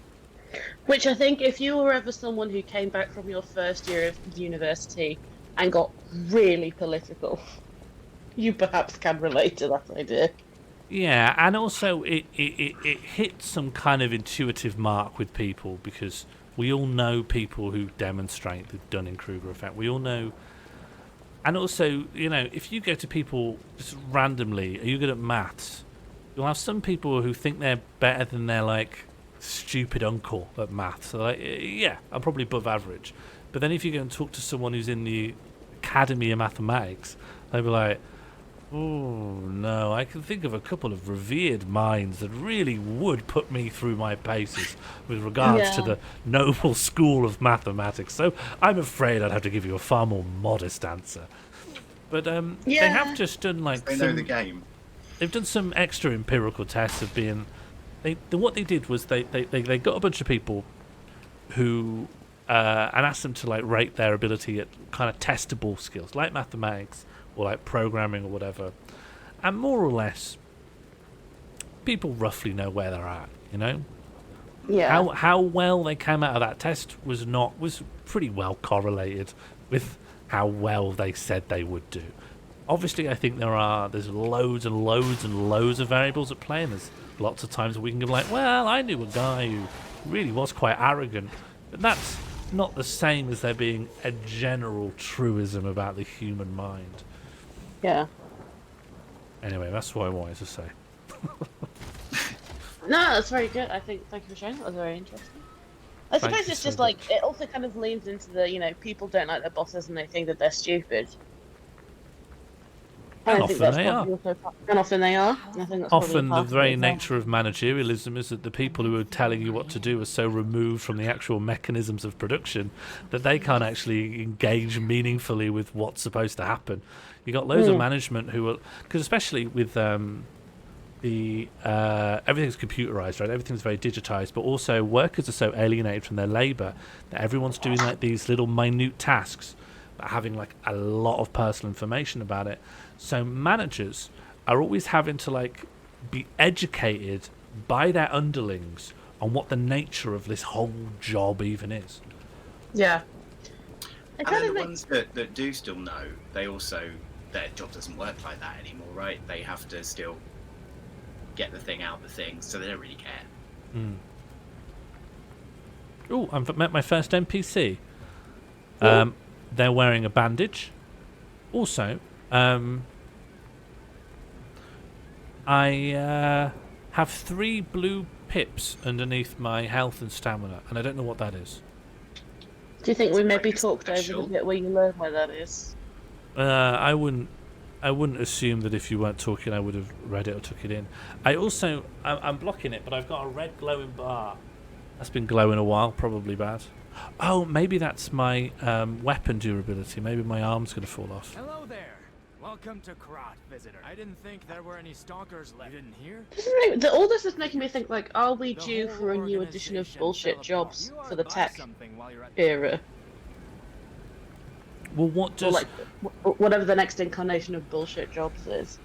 Well, do you really think that anything substantively has changed in the nature of bullshit jobs? I think that the mechanisms of what people are doing is more obscured because people are doing it on little bits of software, like to the degree where I think it's more of a phenomenon than ever that people can hold down 2 jobs, or like at the same time that have the same hours, if you're not having to be in the office. But I guess I think it's all still covered by what Graeber's already written about. Yeah. But it just got turbocharged by the amount of free or easy money that was around, right? It was the bubble thing on top of that gave us the really silly tech stuff with the associated extra bullshit jobs. And I guess the next thing is like where that comes when all of those people don't have jobs at all anymore. And because that's the kind of stuff that sort of AI stuff can do, large language models or whatever can do a bit. They're coming for those. They're coming for the email jobs, right? Yeah, I suppose so. I don't actually know enough about it to kind of actually speak to any degree of intelligence on the subject. The only thing I know that language models is for writing new episodes of Max and Paddy. It's the nature of. I just want to speak to Natalie saying the Dunning-Kruger effect's not a falsifiable hypothesis; it's an observation. Dunning-Kruger, I think, were people trying to prove a hypothesis about something. They were trying to create a scientific hypothesis. Psychology has this problem where people can make a paper that shows statistical significance towards a hypothesis, but it cannot be replicated by other people. So it meets the criteria for publication, but then later when people want to critique it, they just cannot produce the same results. I don't know. It's a bit of a murky discipline. Oracle will also point out that that's not true of all of psychology. AI. I am fascinated by it's much like NFTs, where like the hype so outpaces the substance. But with AI, with NFTs, you can't imagine there ever being a substantive product behind it. But with AI, you could imagine that AI could do a bunch of things. Really easy to conceive of it. But if you take the time as a manager to go, well, can it do that? It always comes back with a really clear no. Clearly, you just put in, tell me about ostriches, and it tells you ostriches like can shoot a gun, they live in houses, they can swim underwater. Are you sure those are just them being motivational? But it's a correct distinction, right? Like both of them as places where venture capital money goes, but whatever, crypto is vapor, but AI does have a potential to disrupt or change labour in a really, really significant way. But it's still obviously going to be the next hypey thing within all that. Maybe it's just because I was younger and not paying attention before, but I feel like going from like metaverse to NFTs to AI has been such a quick turnaround of like, it's the next new thing. Actually, it's nothing. Yeah, I was sometime a couple of years ago, I was talking with someone and they wanted to do, I think it was still when live comedy hadn't really come back, and they wanted to do some kind, oh god, this might be a boss arena. I think it is a boss arena. Well, they wanted to do something that just involved might be a boss arena. Live streaming into different venues and having a kind of accessible small comedy festival with a lot of digital performances built in. And they were describing that as the metaverse, and they were saying they should pitch that to local authorities for funding using the word metaverse. And I'm like, what? Why? It's, in what way is it the metaverse? Why would a local authority, and insert city name here, be interested in like the metaverse, which is at the moment it's like just either a cyberpunk novel or it's something that just Mark Zuckerberg, the guy who did Cambridge Analytica, is doing? Why is that now like why is that part of a funding watchword for like austerity-stricken northern councils? But apparently it was. The Peterborough Metaverse Comedy Festival. Do you know what I mean? It sounded insane. But also the idea of being like, okay, someone's doing a live stream, we'll project it onto this wall. Is that the metaverse now? All of these. One of the things that I think is really interesting, possibly true with with Web3, crypto, and the metaverse, is it's so important that there are these words that don't get defined, because as soon as they're defined, what they refer to is so limited that no one's interested. Well, or you the hype blossoms in that no one knows. Yeah. Is me going to the shops with Second Life. The metaverse is me when I go to the shop and I've written my shopping list in Notion on my phone. But that is the mad next step, isn't it? That thing that you were describing, whereas obviously the metaverse, in its sort of simplest form, is Second Life, where you can probably go and do your job and also have a meeting in Second Life and maybe pay to have a nicer jacket or something. Sorry, Ben. It's Second Life with NFTs. No, I was just the only thing I was going to add is I was going to say you don't have any legs, because I don't. Yes. But then the thing that you were being pitched is even stupider, because you can at least begin to understand that you're logged in playing The Sims with your own avatar and your own thing. I'm attending the show, but then you're talking about the projection in a back room of a community centre where you're watching other people do that. Something you could have done 10 years ago. There's no new technology like on display. I feel like I'm out of everything that will keep me alive. My weapon did break, but luckily I did something very stupid in that I bought the same weapon that I already have. And I thought, well, that was a waste of my currency. But since my original weapon did break, maybe it is good. Those blue bars are still a bit intriguing, aren't they? Yeah, maybe they're heals. Oh god. Or heals, or a special move that recharges or something. Yeah, I'd love to do it. I couldn't hit him, Oracle. My little rapier smashed. Lie or die! It's also ripped out of Snow Crash by Neil Stephenson. I've been reading Snow Crash. I thought it'd be interesting to see. Have either of you read Snow Crash? I have not read Snow Crash, no. It is. Given that, like, it's where Metaverse comes from, and also sketches out what the Metaverse should look like, which Second Life and everything else, and is all still showing influence of. It's so stupid. It's such a stupid book. But then it's also, the actual Metaverse thing is still doing this scramble for monopoly thing as well. So even if there's 10 or 20 versions, we still have to, someone's got to be, well, everyone else has got to be Betamax.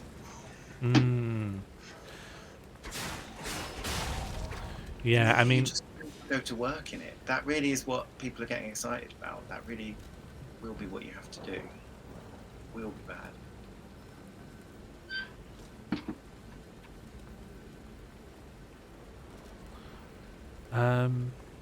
Yeah, in Snow Crash, the main character is a guy called Hero Protagonist, and he has a massive samurai sword, and he does samurai battles in the metaverse, and he's also a hacker, and he's also a pizza delivery driver.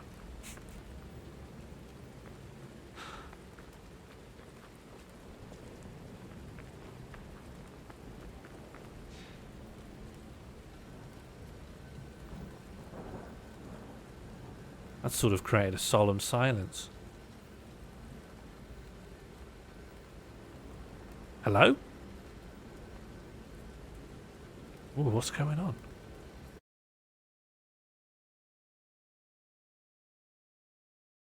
You guys still here? Is something amiss? Oh, I am. I'm disconnected from Discord. Is Discord down? It must be a Discord thing.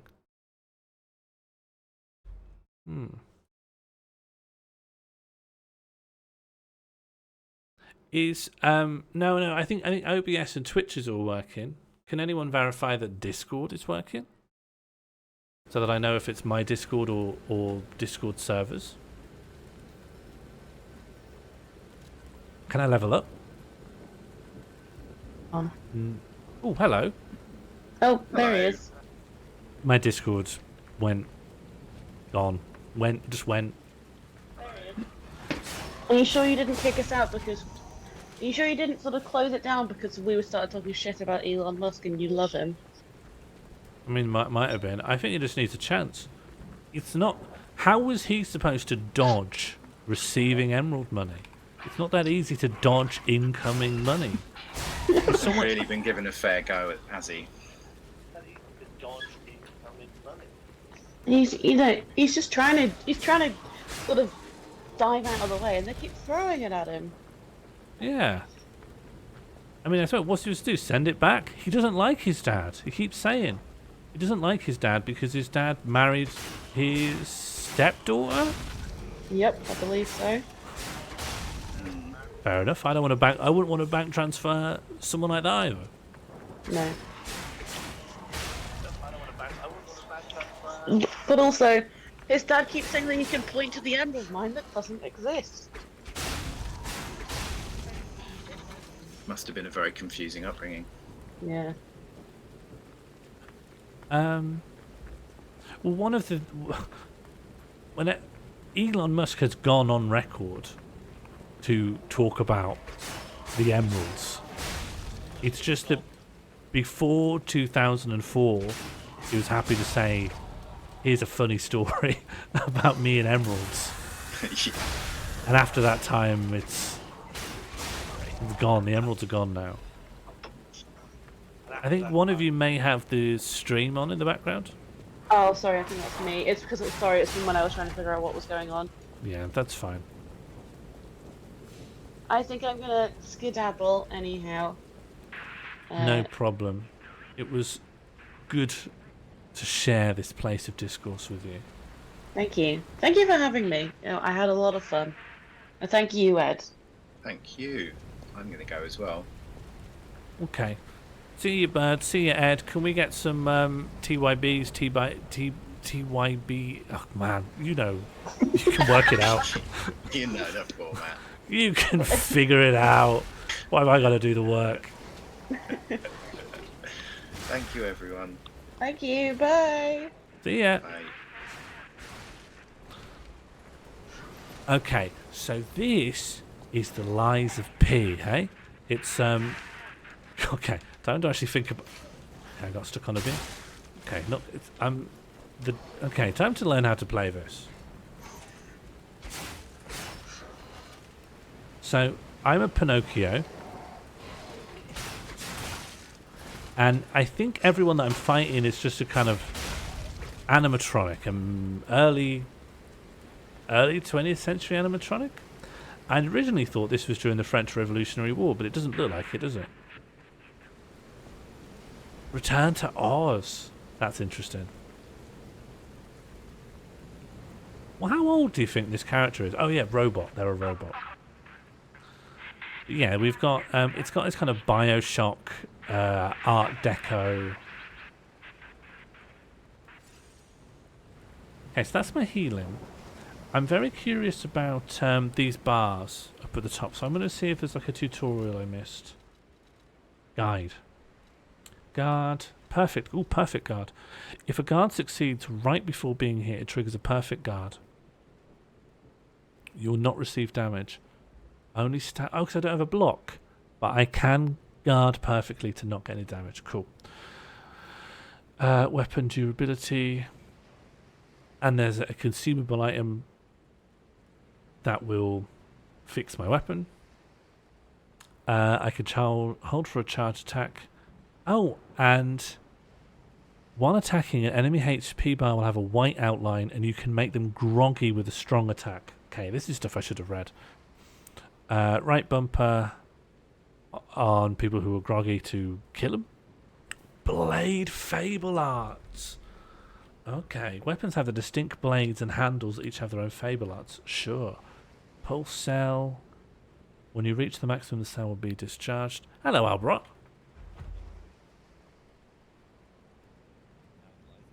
Oh, you're really quiet. Let me try and resolve this. Uh-oh. Oh. Yeah, are you able to boost your volume on your end? What's that? It might be on my end? Yeah, I have you at 200% on Discord. Able to smash up some gain? How about that? Oh, yeah. Can you smash it up a tiny bit more? No. Okay, cool. I'm sorry, I can't. No, I'm saying cool. I'm never sarcastic. People think I am because I have a flat affect, but it's cool. It's cool. You put it up to the 100%. You did your best. It's cool. I did my best. Yeah, that's cool. Okay. I can, Gamelan, if you really want me to. Yeah, I permit it. Ah! Please do that again.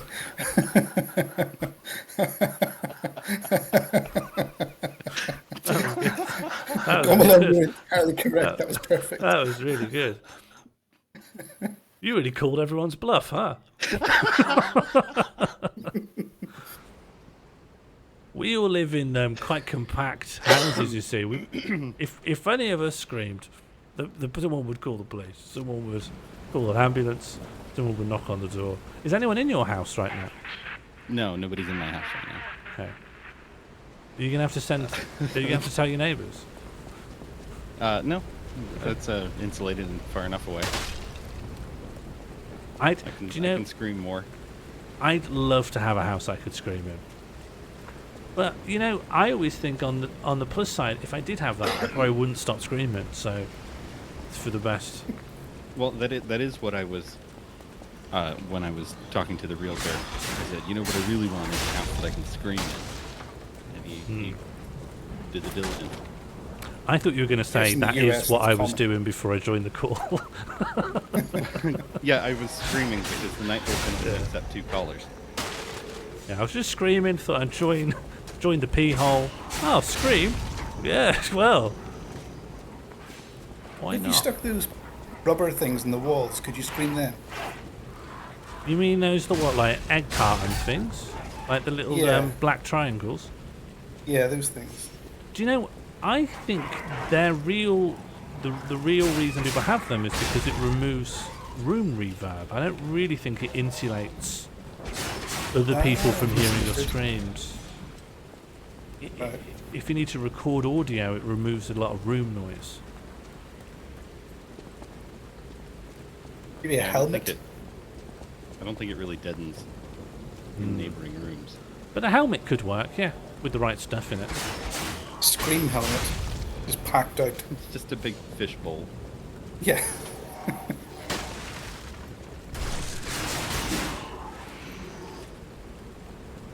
Have you been paying attention to the story of this game beyond you're a Timothy Chalamet robot and it's not set in France?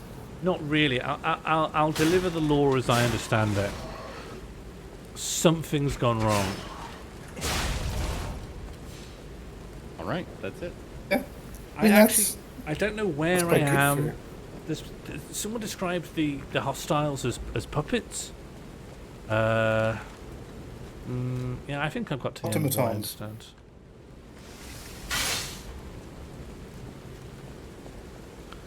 I'm interested in trying to like lock down what era we're in. This is a horse-drawn carriage, so early 1900s.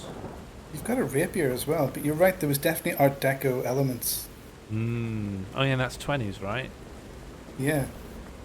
So like, plus are those gas lamps or electrical lamps?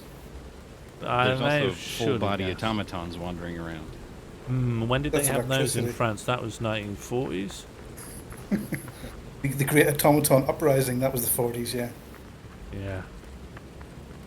And then obviously when the Nazis invaded, they just destroyed all of those. They identified. I think they willingly left. They identified it as a source of Parisian counterpower. Yeah.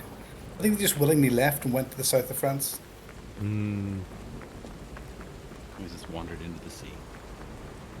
Yeah. They'll be back. It could be the 30s, couldn't it? Out here alone? I mean, they still had horse-drawn carts. Maybe for some reason they brought them all out. There's been some kind of carnival. Did someone say this was developed in East Asia? Korea, maybe?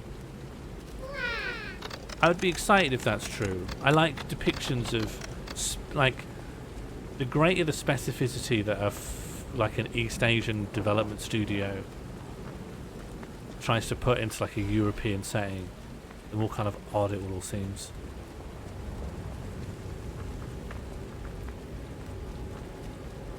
Actually, I don't know where this was developed or by whom. I just find this game so repellent. Yeah, why? It's just, it's static to me. Like, it's visual noise. My eyes just slide off of it. From the title on down, it's all just, it will not stick in my brain.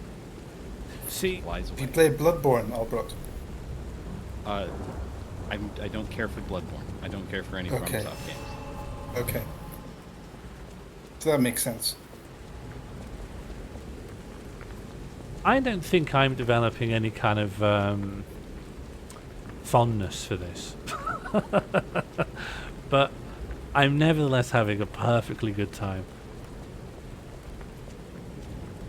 See, is this Moulin Rouge era?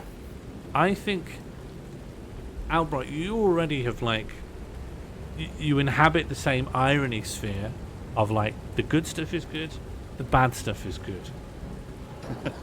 But this doesn't exist in either of those spheres. Exactly, this is what I'm saying. You need to expand your taste, because the truly irony poisoned, the transcendental irony, is that you can just find things that are kind of mediocre and just uninteresting, and that can become like the true savoury flavour. Whereas there comes a point where the straight out irony of baffling batshit media creations, you think that's too writ large, that's too on the nose. You need to find stuff that's like this, where it's like, wow, it's not so bad as to laugh at, but it's not so interesting as to care about, and you zone in on that. This is the new Tommy Wiseau's The Room, The Lies of P. Is that making any sense? Yeah, it feels like you're trying to trick me into becoming mediocre pillars. No, do you know what, actually? Albrecht, you're very close. I was trying to trick myself into believing that, and then test drive that for the next 6 months as a real opinion.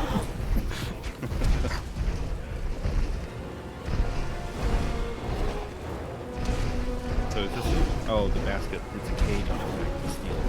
Oh yeah. If this was a Nintendo game, I'd have to get 3 slam dunks on this guy.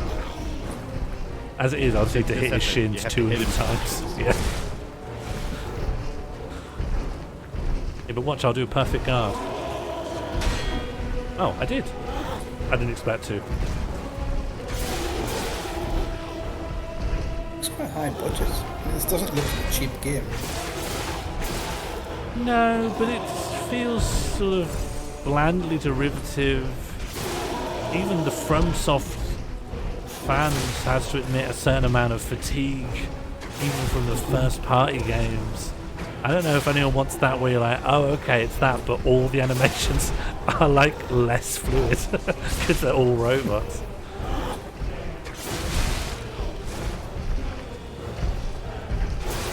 I think the thing that I have enjoyed about FromSoft games and watching them on Twitch is the creativity in the boss designs and the encounters.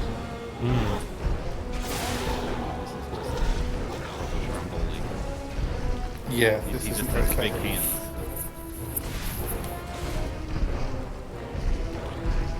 The thing I'll say that I hope is the enduring legacy of the FromSoft games is the willingness to tell a story in such an oblique way that people don't know that there is one. Right. Remains very funny to me.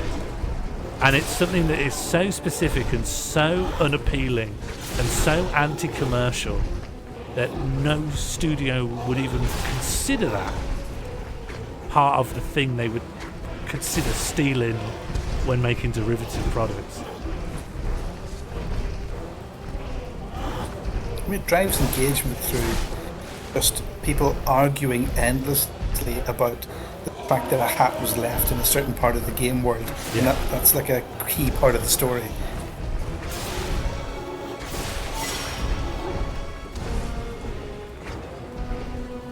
This boss fight, this is the demo, right? This is what they're putting out. This is quite boring. This is quite a boring guy. I don't like looking at him, which I think is... Oh no, he's going to do something.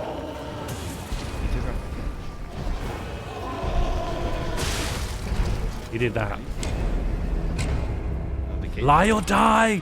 How did I not see that? Lie or die. That's quite good. I believe Bird loudly said it earlier when you died. Yeah, but after the boss, I feel so much guilt for not reading chat that I just... The moment I don't have to be doing dodge timings.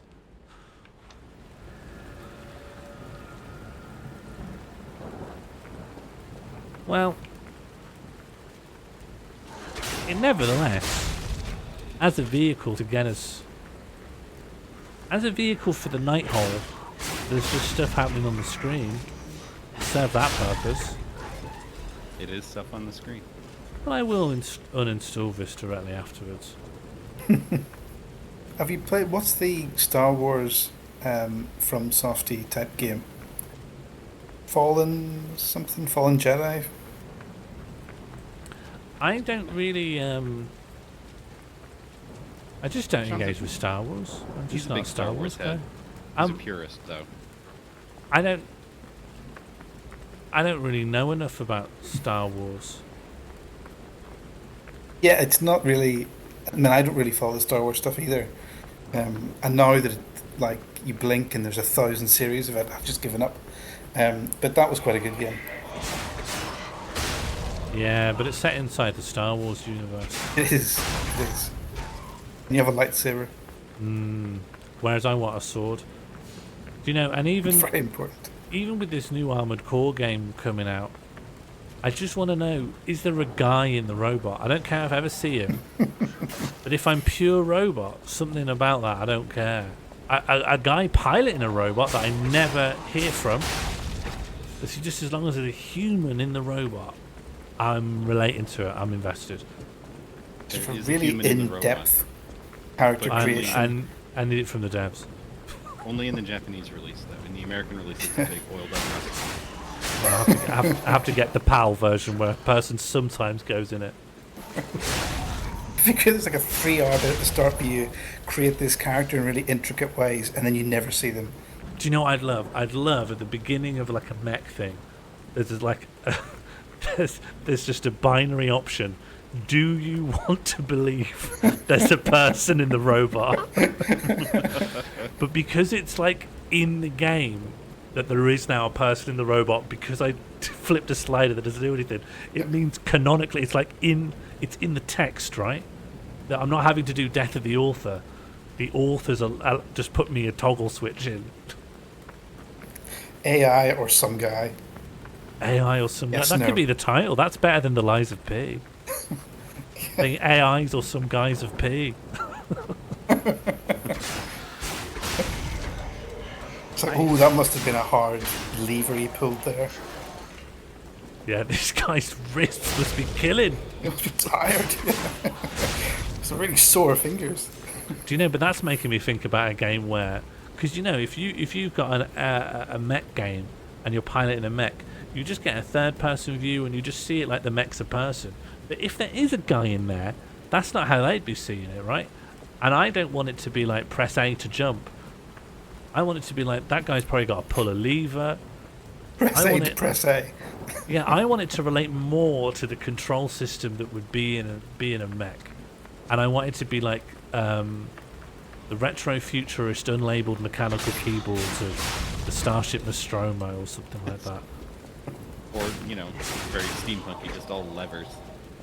There's a Unlabeled. game.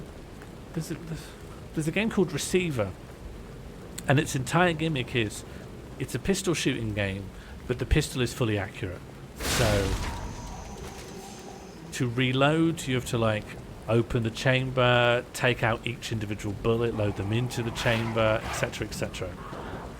They've tried to like massively reintroduce the complication of a firearm instead of being like it's R to reload. Imagine that, but with the mech. Have you ever heard of Steel Battalion? No. Yes. Steel Battalion was an Xbox One game that I think was like $300 by itself, because Wow. it came with a massive table-sized control setup. It had throttles and handles and all kinds of buttons with little flip-up safety covers and stuff all over it. It covered your whole table. I got to play it one time at a gaming center, and I died rather instantly. Did you enjoy it? Did it feel good? No, but that's Okay. why I loved it, because that would yeah. not feel good. Yeah, Like, I think I've got a I'm complicated. endlessly fascinated by complicated things like that I just will not ever devote the time to get good at. Like, I got so excited by the new Flight Simulator trailer in this Xbox presentation the other day. I was like, oh man, Flight Simulator. But if I ever get it, I'll just open it up and fly from Orlando to Miami and then land and then close Flight Simulator like I've always done. That's it, Tom. But it's so cool because now you can fly a hot air balloon. I need to know the hot air balloon controls. I hope it's just flame and not flame. Yeah, that's what I thought it was. I thought you just opened the thing or you don't open the thing. And you just go wherever the wind takes you. I guess you could drop ballast.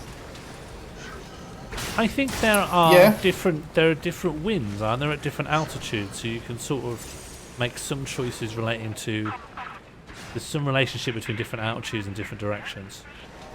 Yeah, that's the strategy of it, but that's not the controls.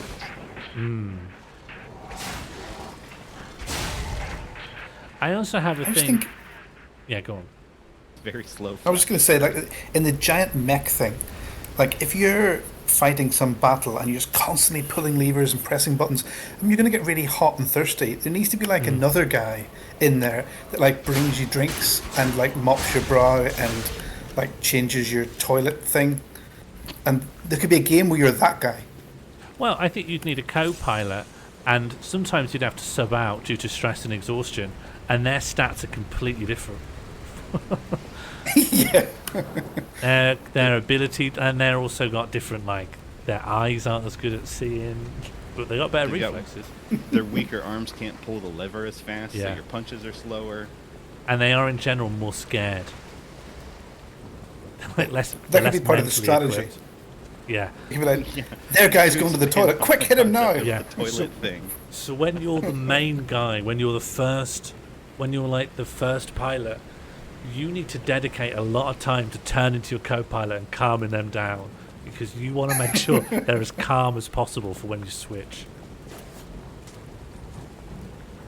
Good night, Natalie. Good night, Nat. Oh, it dropped me out of the chat room. Have I missed? Good night, Natalie. I'm guessing. Don't worry, I we also- took care of it. Yeah, thanks so much for hosting. I think it's become obvious that an infinite timeline wouldn't have gone too well tonight. Was Jennifer Mars around? I didn't get in touch with Jennifer Mars, but I need to make some kind of agreement because having a regular Jennifer Mars would be really useful. It's also a big ask, so I don't know. I need to take Jennifer Mars aside at some point. Have a rotating Mars. Good night, Natalie. I did it that time. I also, with all this mech stuff, which is the place you can always find a healthy serving of complication, I don't like robots. I don't like them. And to the point where people who really like robots, I don't like them either. I don't get them. All robots, like the full gamut. Well, try me. Try me in a robot you think I might like. Crichton. Yeah. No. Data. I do like Data actually. Yeah, I think Data's actually a really nice little boy. What about Data's idiot younger brother, Beta, or older brother? Data does have a brother, an evil brother. Two brothers. I don't know if Sean's got to that yet. There's Laura, and there's. No, don't tell me about additional. I haven't watched the movies. No, but I'm still you on my. You finished all of Next Gen, haven't you? But there's no other brother. References to other brothers. No. No. This is just not true. They talk about lots of prototypes and lots of iterations before they get to Data. yeah. Sorry, you're telling me there's a carapace somewhere that's like Data. That's not a sibling. Yeah. If someone... And Laura's the only one you see that's like a bad guy. Alright, I like Data, but Data's not actually a machine. What? How do you Well, figure? in the canon it is, but I can look in Data and I'm like, that's just a guy. That's a guy painted white. Yeah. So is Crichton. Crichton's a guy. Yeah, Crichton, Tell him you're looking at Crichton and going, this is realistic. Crichton gives me a big ick, you know? There's a big ick factor to Crichton. He keeps, doing that frog mouth thing, and his head is angular, so... Well, I think his head's made of plastic, right? Well, the crown of it. Rubber? Yeah, It's CGI you don't like. It's not. No, it's not. But if there's one thing, and I think it might be for completely unrelated reasons, a plastic robot makes me want to get sick. So I have Marvin, this, the paranoid android from the original miniseries. Yeah, I have this. I've had it ever since I was younger. I find certain plastics nauseating. And I can't. I sort of hoped I wouldn't have to go into this, but I get I find certain plastics make me feel sick. Which ones? Or, I mean, you don't have to talk about it, but. Well, I don't know if I could talk about it in that much detail, not for emotional reasons, but I don't know the taxonomy of plastics. Can't name different God, what are they called? Polymers. Polymers. Yeah. Yeah, Josie's plastic inflatable skin, you hated it. Was that one of those plastics? Oh, yeah. Yeah. And in the heat of the moment, it might just sound like I was giving Josie abuse, but I felt sick. Thinking about it now, like the plastic that you get on inflatable things, like those things that go in the water, the kind of inflatable plastic things that kids lie on, they're quite horrible. Okay, and do you actually want more detail on this? Because it's going to get stupider and weirder. Okay, so I've got early formative memories of like if people tried to give me food in plastic, either the implement, a spoon was plastic, or the bowl was plastic, I would feel sick. I'd feel utterly nauseated by it. And the reason that Crichton specifically... Because of your aristocratic upbringing. Take this away! How dare you? No, I just wouldn't eat it, and I wouldn't demand anything. I just would go without, and then have to avoid questions. And I'm dead. And the reason that Crichton repulses me is that I know there's a human head in that. And so I'm imagining the interface between his human body and that plastic carapace, and it revolts me. And that was the same with Josie wearing a plastic thing. And if a plastic robot looks too humanoid, it makes me think about being made of plastic, and I feel sick. So Data's just paint. Well, yeah, Data's just a guy, and it's just a man. But there is some special effects there, physical effects. Yeah, but I don't think mind. guy going, "I'm a robot," by the way. Yeah, but most of it's metal. You know, I'm not. The Terminator doesn't make me feel sick, except when that cop turns into that kind of gooey stuff, because it's a bit like plastic. It's a bit like plastic. Yeah, well, Mercury. Mercury is not good either. And maybe Mercury's not good. I think maybe I don't like the cop because he's scary. Actually, I'm thinking about it. I'm not revolted. I'm scared of him. He wasn't a good guy. Brent, how do you feel about Gimps? So I initially, when I first encountered Gimps in the wild, I thought I was being some sexually prudish, but no, I realise now it's the textures, all of the bondage stuff. It makes me feel ill because where they and choose. How often are you encountering Gimps in the wild? No, I've just like wandering about. No, never. Sometimes at the Toby Carvery. Getting mopped off for gravy, and I'm like, you don't need the mop. This is wiped clean. Yeah.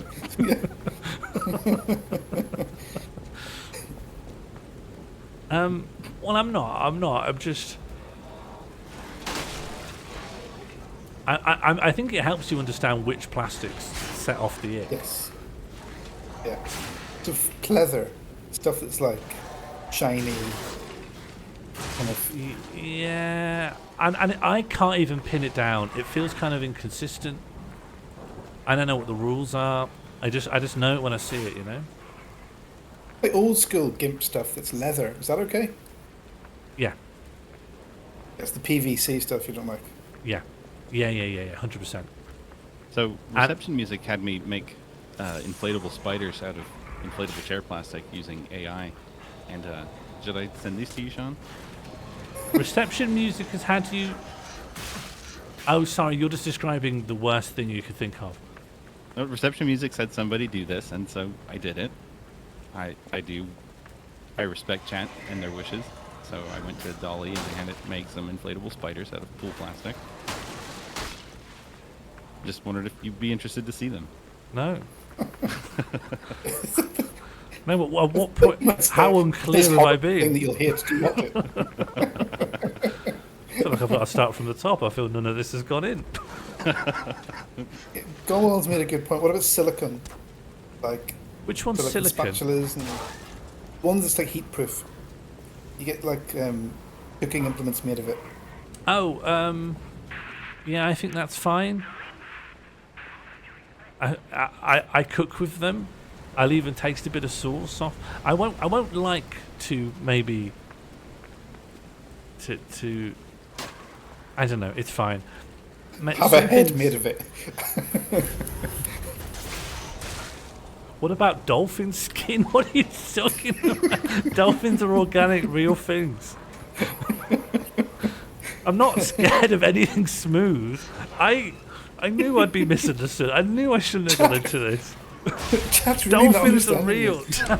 No, they are. They're winding me up. Real. Can someone do a poll, please? Can someone do a poll between I understand and I don't understand and I'm winding you up? I'm not repulsed by anything smooth. Hate robots. Oh, you mean dolphins? I don't know how we ended up on plastics, right? I'm talking about I don't like robots. It was Crichton. Because they're plastic. Oh, yeah. And I like him as a person, to be clear. And I don't hate Crichton. You mean Robert Llewellyn or Crichton? I don't feel like I know Robert Llewellyn, but I know Crichton. He's kind. Intimately well. Yeah, he's like Mrs. Doyle. Yes. Same basic archetype. John, have you seen The Fifth Element? Yeah. What about the little robot that comes out and cleans up the glass that Zorg breaks? That's a good robot. Hang on. Once I die, I'll take a look. I don't remember well enough.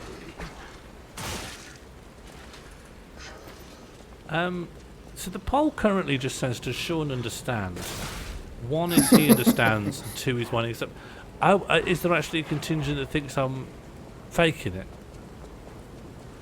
I don't talk about this, not out of shame. It just leads to this long taxonomy of plastics that I often want to avoid. Yeah, no, I believe you completely.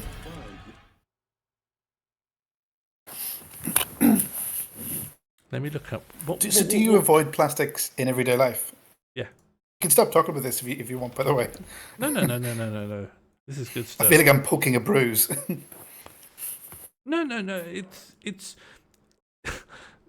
It's more. Do you know what will? It's more like this will get folded into like Sean's nan was turned blonde by the vaccine as something that is a genuine part of my life that will just forever exist in this murky territory. Which one of these is genuine? Our bit and Sean's mad. Fifth Element. Yeah, I'm not equating these things. I fully believe you on the plastic phobia. Robot. I'm not. That doesn't mean I have to believe the nan thing. I mean, I have to believe all the things. I believe the nan thing, but not the plastic thing. Is this? Yeah, Gomelon by the vaccine. Gomelon. Yeah, so the COVID-19 vaccine turned my nan blonde, and she's still blonde. I saw her in May. She's still blonde. Wow, the new poll is 2 minutes. Which do you believe? 1. Oh, well, that was a new poll. Do you understand? I understand. I don't understand. What about Dolphin Skin? He turned her blonde. Who's he? Who's he? God. God ordained. Presumably your nan does believe God turned her blonde. No. If my granny had gone blonde, she would have believed it was God. Well, my nan does actually believe in miracles. And she also believes that she is personally visited by the saint Padre Pio. And she also believes, that an actual demon thing lived in a statuette in a bedroom. So she's believed in a lot of like supernatural divine occurrences in the house. But when it comes to why she turned blonde, it was the COVID-19 vaccine. Okay. In the Padre Pio thing, to be honest, wasn't he found with like chemicals in his pocket? Wasn't there a pharmacist that came out and was like, "Yeah, I've been selling him acid for years." What, to burn the stigmata into burn his hands? Yeah. Well, there was like a pharmacist who was like, "Yeah, I've been selling him this acid," and he claimed it was for something else, like something very unbelievable, like, "Oh, I was cleaning all the children's toys." Well, just to be clear with you, Oracle, I'm an atheist, so I don't believe that Padre Pio had stigmata. No. How does believing that your nan's hair turned blonde overnight fit with atheism? Well, because you're almost implying that if she said God did it, that's more plausible. I'm saying no, for her, from her perspective. I mean, if you're religious, it's more reasonable to say God did this than the vaccine, which seems to have had no effect on other people's hair, has specifically turned my hair blonde. God did it is a reasonable explanation if you're religious. I too am an atheist. My nan spoke to someone in the parish, and the woman she spoke to said that she knew someone who knew someone it happened to. So it is a phenomenon that expands beyond my nan. Okay, this is new information. So how many people are there? Unconfirmed 2. In the same parish, so that's quite a lot. No. My nan's never met to or spoken to, and has no intention of talking to the other person. This other person's unconfirmed to exist. It's pure hearsay. Also, I'm going to ask people now. If my nan attributed any causation found in the wild to God, I think that would send her absolutely loony. Well, In the Same Parish suggests that they're also Catholic. I wonder if it's specifically the Catholic population that's getting turned blonde. Or the Irish population. Yeah, I mean, I didn't want to call my nan a liar, but I do suspect this other woman who's been turned blonde doesn't exist. I feel you're cornering me. You're trying to draw too many correlations between something I'm trying to signal probably is not a valid data point. I'm trying to be balanced here. Bread Santa's coming in hot.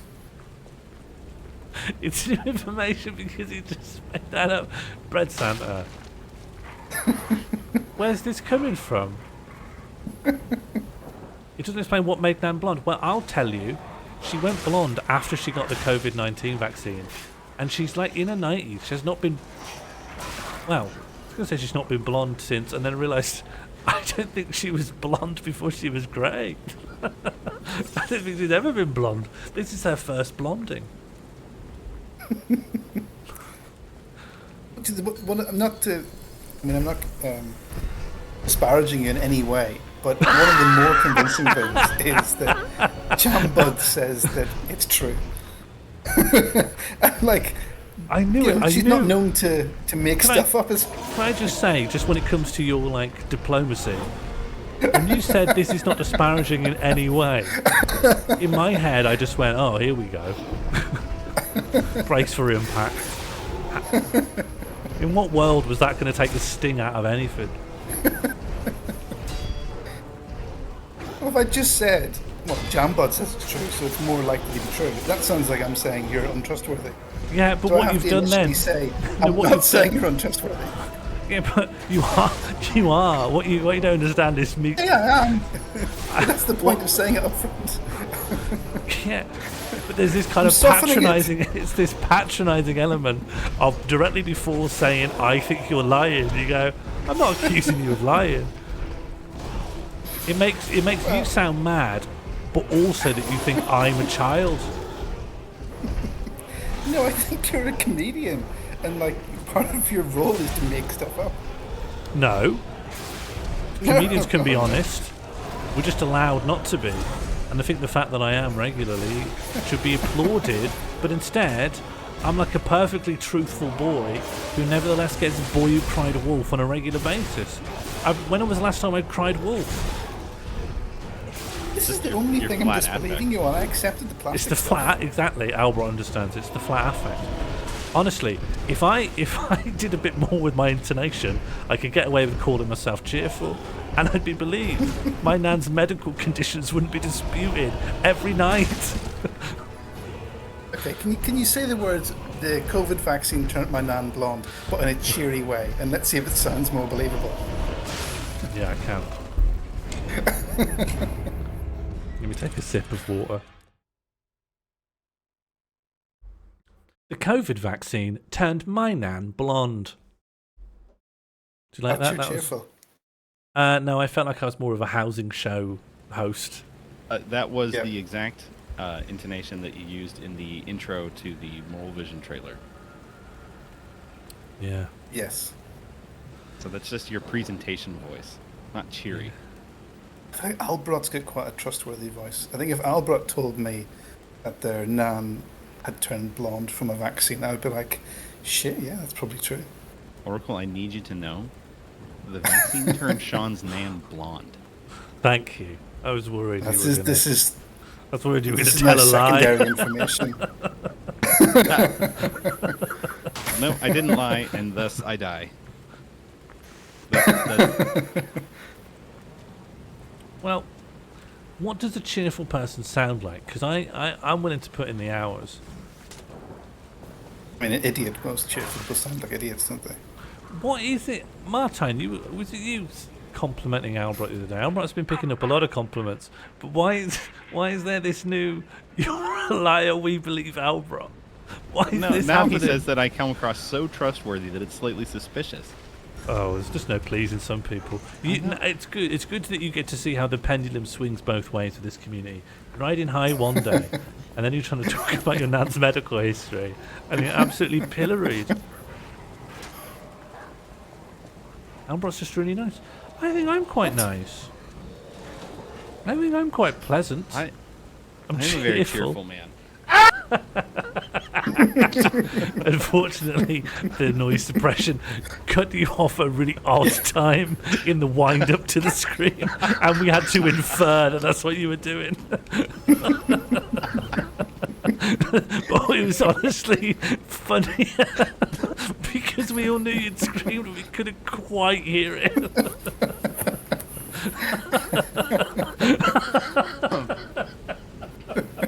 Excellent. Perfect implied scream. Yeah, we had all the evidence of a scream without hearing it. It was the space that was around the scream that made it funny. And it's the screams you don't hear. I've never heard only the before and after of a scream. It's very affecting.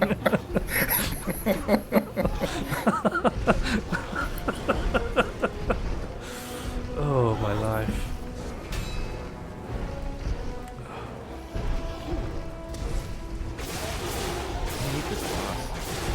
Oh yeah, this is really boring stuff. I'm trying to hit him with that sword. Oh shit. I'm not taking that. I think that's the rudest you've ever been to me, and you've just accused me of being a liar. Hey Sean, get good. Yeah. This is a skill issue. The sword seems so comically shitty to fight a 12-foot tall metal man. It's entirely possible that there's something I'm supposed to do that I'm just too disengaged with to learn about it. Sean's nice until he's scheming something. I've got an imagination, it's not a crime. I like to think beyond the possible to what would be funny.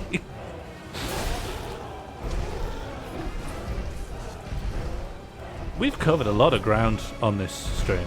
I don't think we've ever covered this much ground before. Okay, Halloumi brings up a good point. You are forgetting to lie. Are you forgetting Try to telling lie? the giant robot that the vaccine did not turn your nan blonde.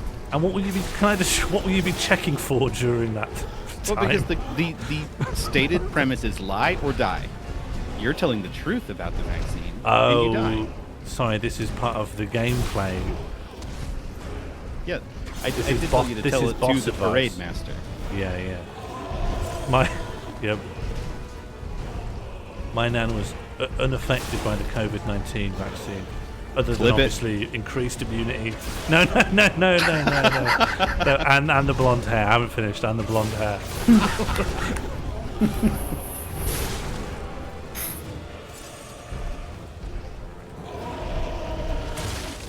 Can't believe this is Albrott's first big scheme. Maybe another schemes. I feel truly tricked.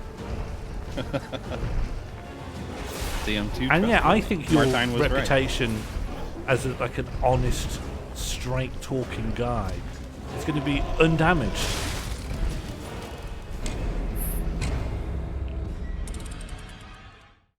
You should dodge that attack, Sean. I don't want. I don't want to play it anymore. He's really boring, isn't it? Yeah. What does she think of her newfound blondness? She doesn't like it. She thinks people are going to think that she's turned her own hair blonde. She could dye it. And that embarrasses her. Well, she doesn't want to have blonde hair. She could dye it white. She could dye it not blonde. She could dye it a different colour. Whatever colour it was before. I guess so. Thank you. Or take the vaccine again. It looks dyed. No, it doesn't look dyed. It doesn't at all. It's really unevenly blonde. It's strangely blonde. And I even took some pictures of my nan while I was there to show and prove to people. But then I thought, she won't want me to. She just won't want to be on the internet. She won't, she doesn't want to go viral. I keep saying, do you want me to send you viral, Nan? Just like, no. What I want is you to help me get this Android tablet to connect to my church so I can live stream Mass. She live streams Mass. And she live streams in half an hour early to do the rosary. Oh, wow. Oh, yeah. She's pious. Can't you do the rosary anywhere? That's... Yeah, but you're not getting the F's in the chat vibe, you know? Doing the rosary online with your mates. That's like our acronyms, you know?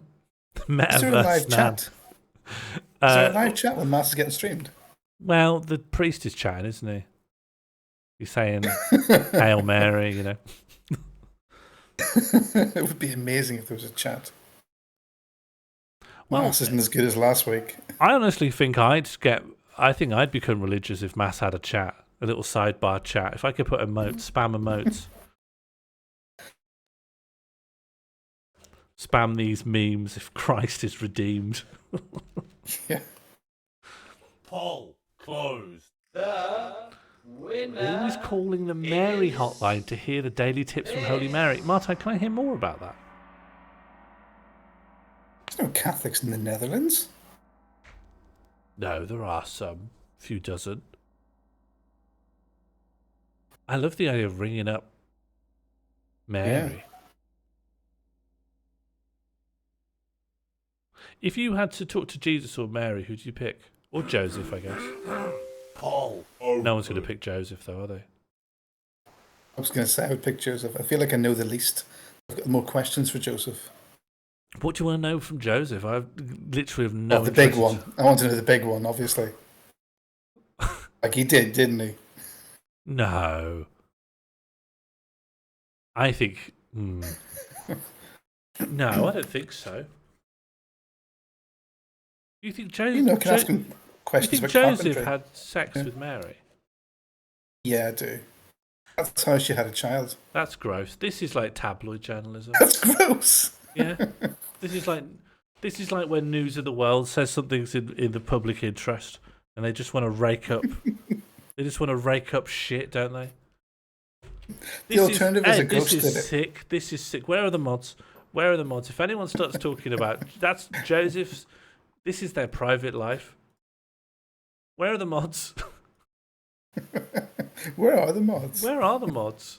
Yeah, I haven't seen them in a long time. Where are them? Where are the mods? You think I can control this on my own? No wonder it's all everyone's turning on me.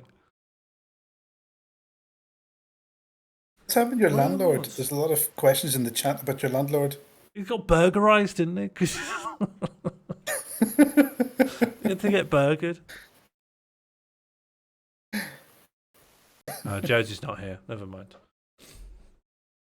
Do you know, this feels like it's been a good stream. I've had a good time. Is everyone less hot? I feel like that's probably the best a Lies of P stream could have gone. Yes. Nice cooling pea stream. And honestly, it was nice just to have a little set of corridors to run through. I think it keeps me calm. If I'm just chatting, I go a bit mad. Poll. Just running through the corridors backwards and forwards and getting killed. I remember the really late night Dark Souls Nightfall. That was good. Everyone was a bit mad because it was 4 a.m. They were good, weren't they? I don't know. I can't remember anything about them because it was 4 a.m. Neither can I. I remember just because it was late, someone would just come in and they'd just have the floor on anything. And I was often quite tired, so I wouldn't stop or ask further questions. Just and Dark Souls 2 is hard and long. It's you had so to really long. concentrate. Yeah, it was so long. All right, I am going to end the stream tomorrow. I'm going to go look at a place where I can go swimming, and if I'm brave, I'm going to go into it. That's my plan. Sloat. No, I'm not going to swim in a sloat. It's full of slurry. It's full of feathers. I'm going to go to a place which is apparently clean outdoor water. And I'm going to see who's there, look, and I'll see how brave I'm feeling. And if I'm not brave, then at least I've charted the route. I've gone the route. The problem is, right, where we're trying to get to, the footpath is destroyed. It's under construction. And then we found the only other way to get there is you have to pay an old man to go on his boat. Is this an adventure game? Yeah, it's mad, right? The footpath is broken. But and the reason you need to be on the footpath is it goes over the river, right? It goes over the River Amstel. But there is, and the council have abdicated their responsibility to have enough ways for people to get over the river, and they've abdicated it to this man who's old, and you pay him, and the sign says you pay him like pennies. You pay him like 4 cents. Is he wearing a cloak? I've never met him. He only works Sundays. But I want to go swimming tomorrow. So I'm going to take the bus. But it's stupid because it's very walking distance if I could get over the river. Have you ever seen anyone successfully take this boat journey? No, and I've never seen alive? the boat. I've never seen the boat. I've seen some minor evidence that the boat is real. Like when you hand him the pennies, does he then like place them over your eyelids? He places them under my tongue, and he lowers me backwards into the river. And even though his lips don't move, swimming I can hear him achieved. Shushing. Yeah. I get my certificate, 20 meters.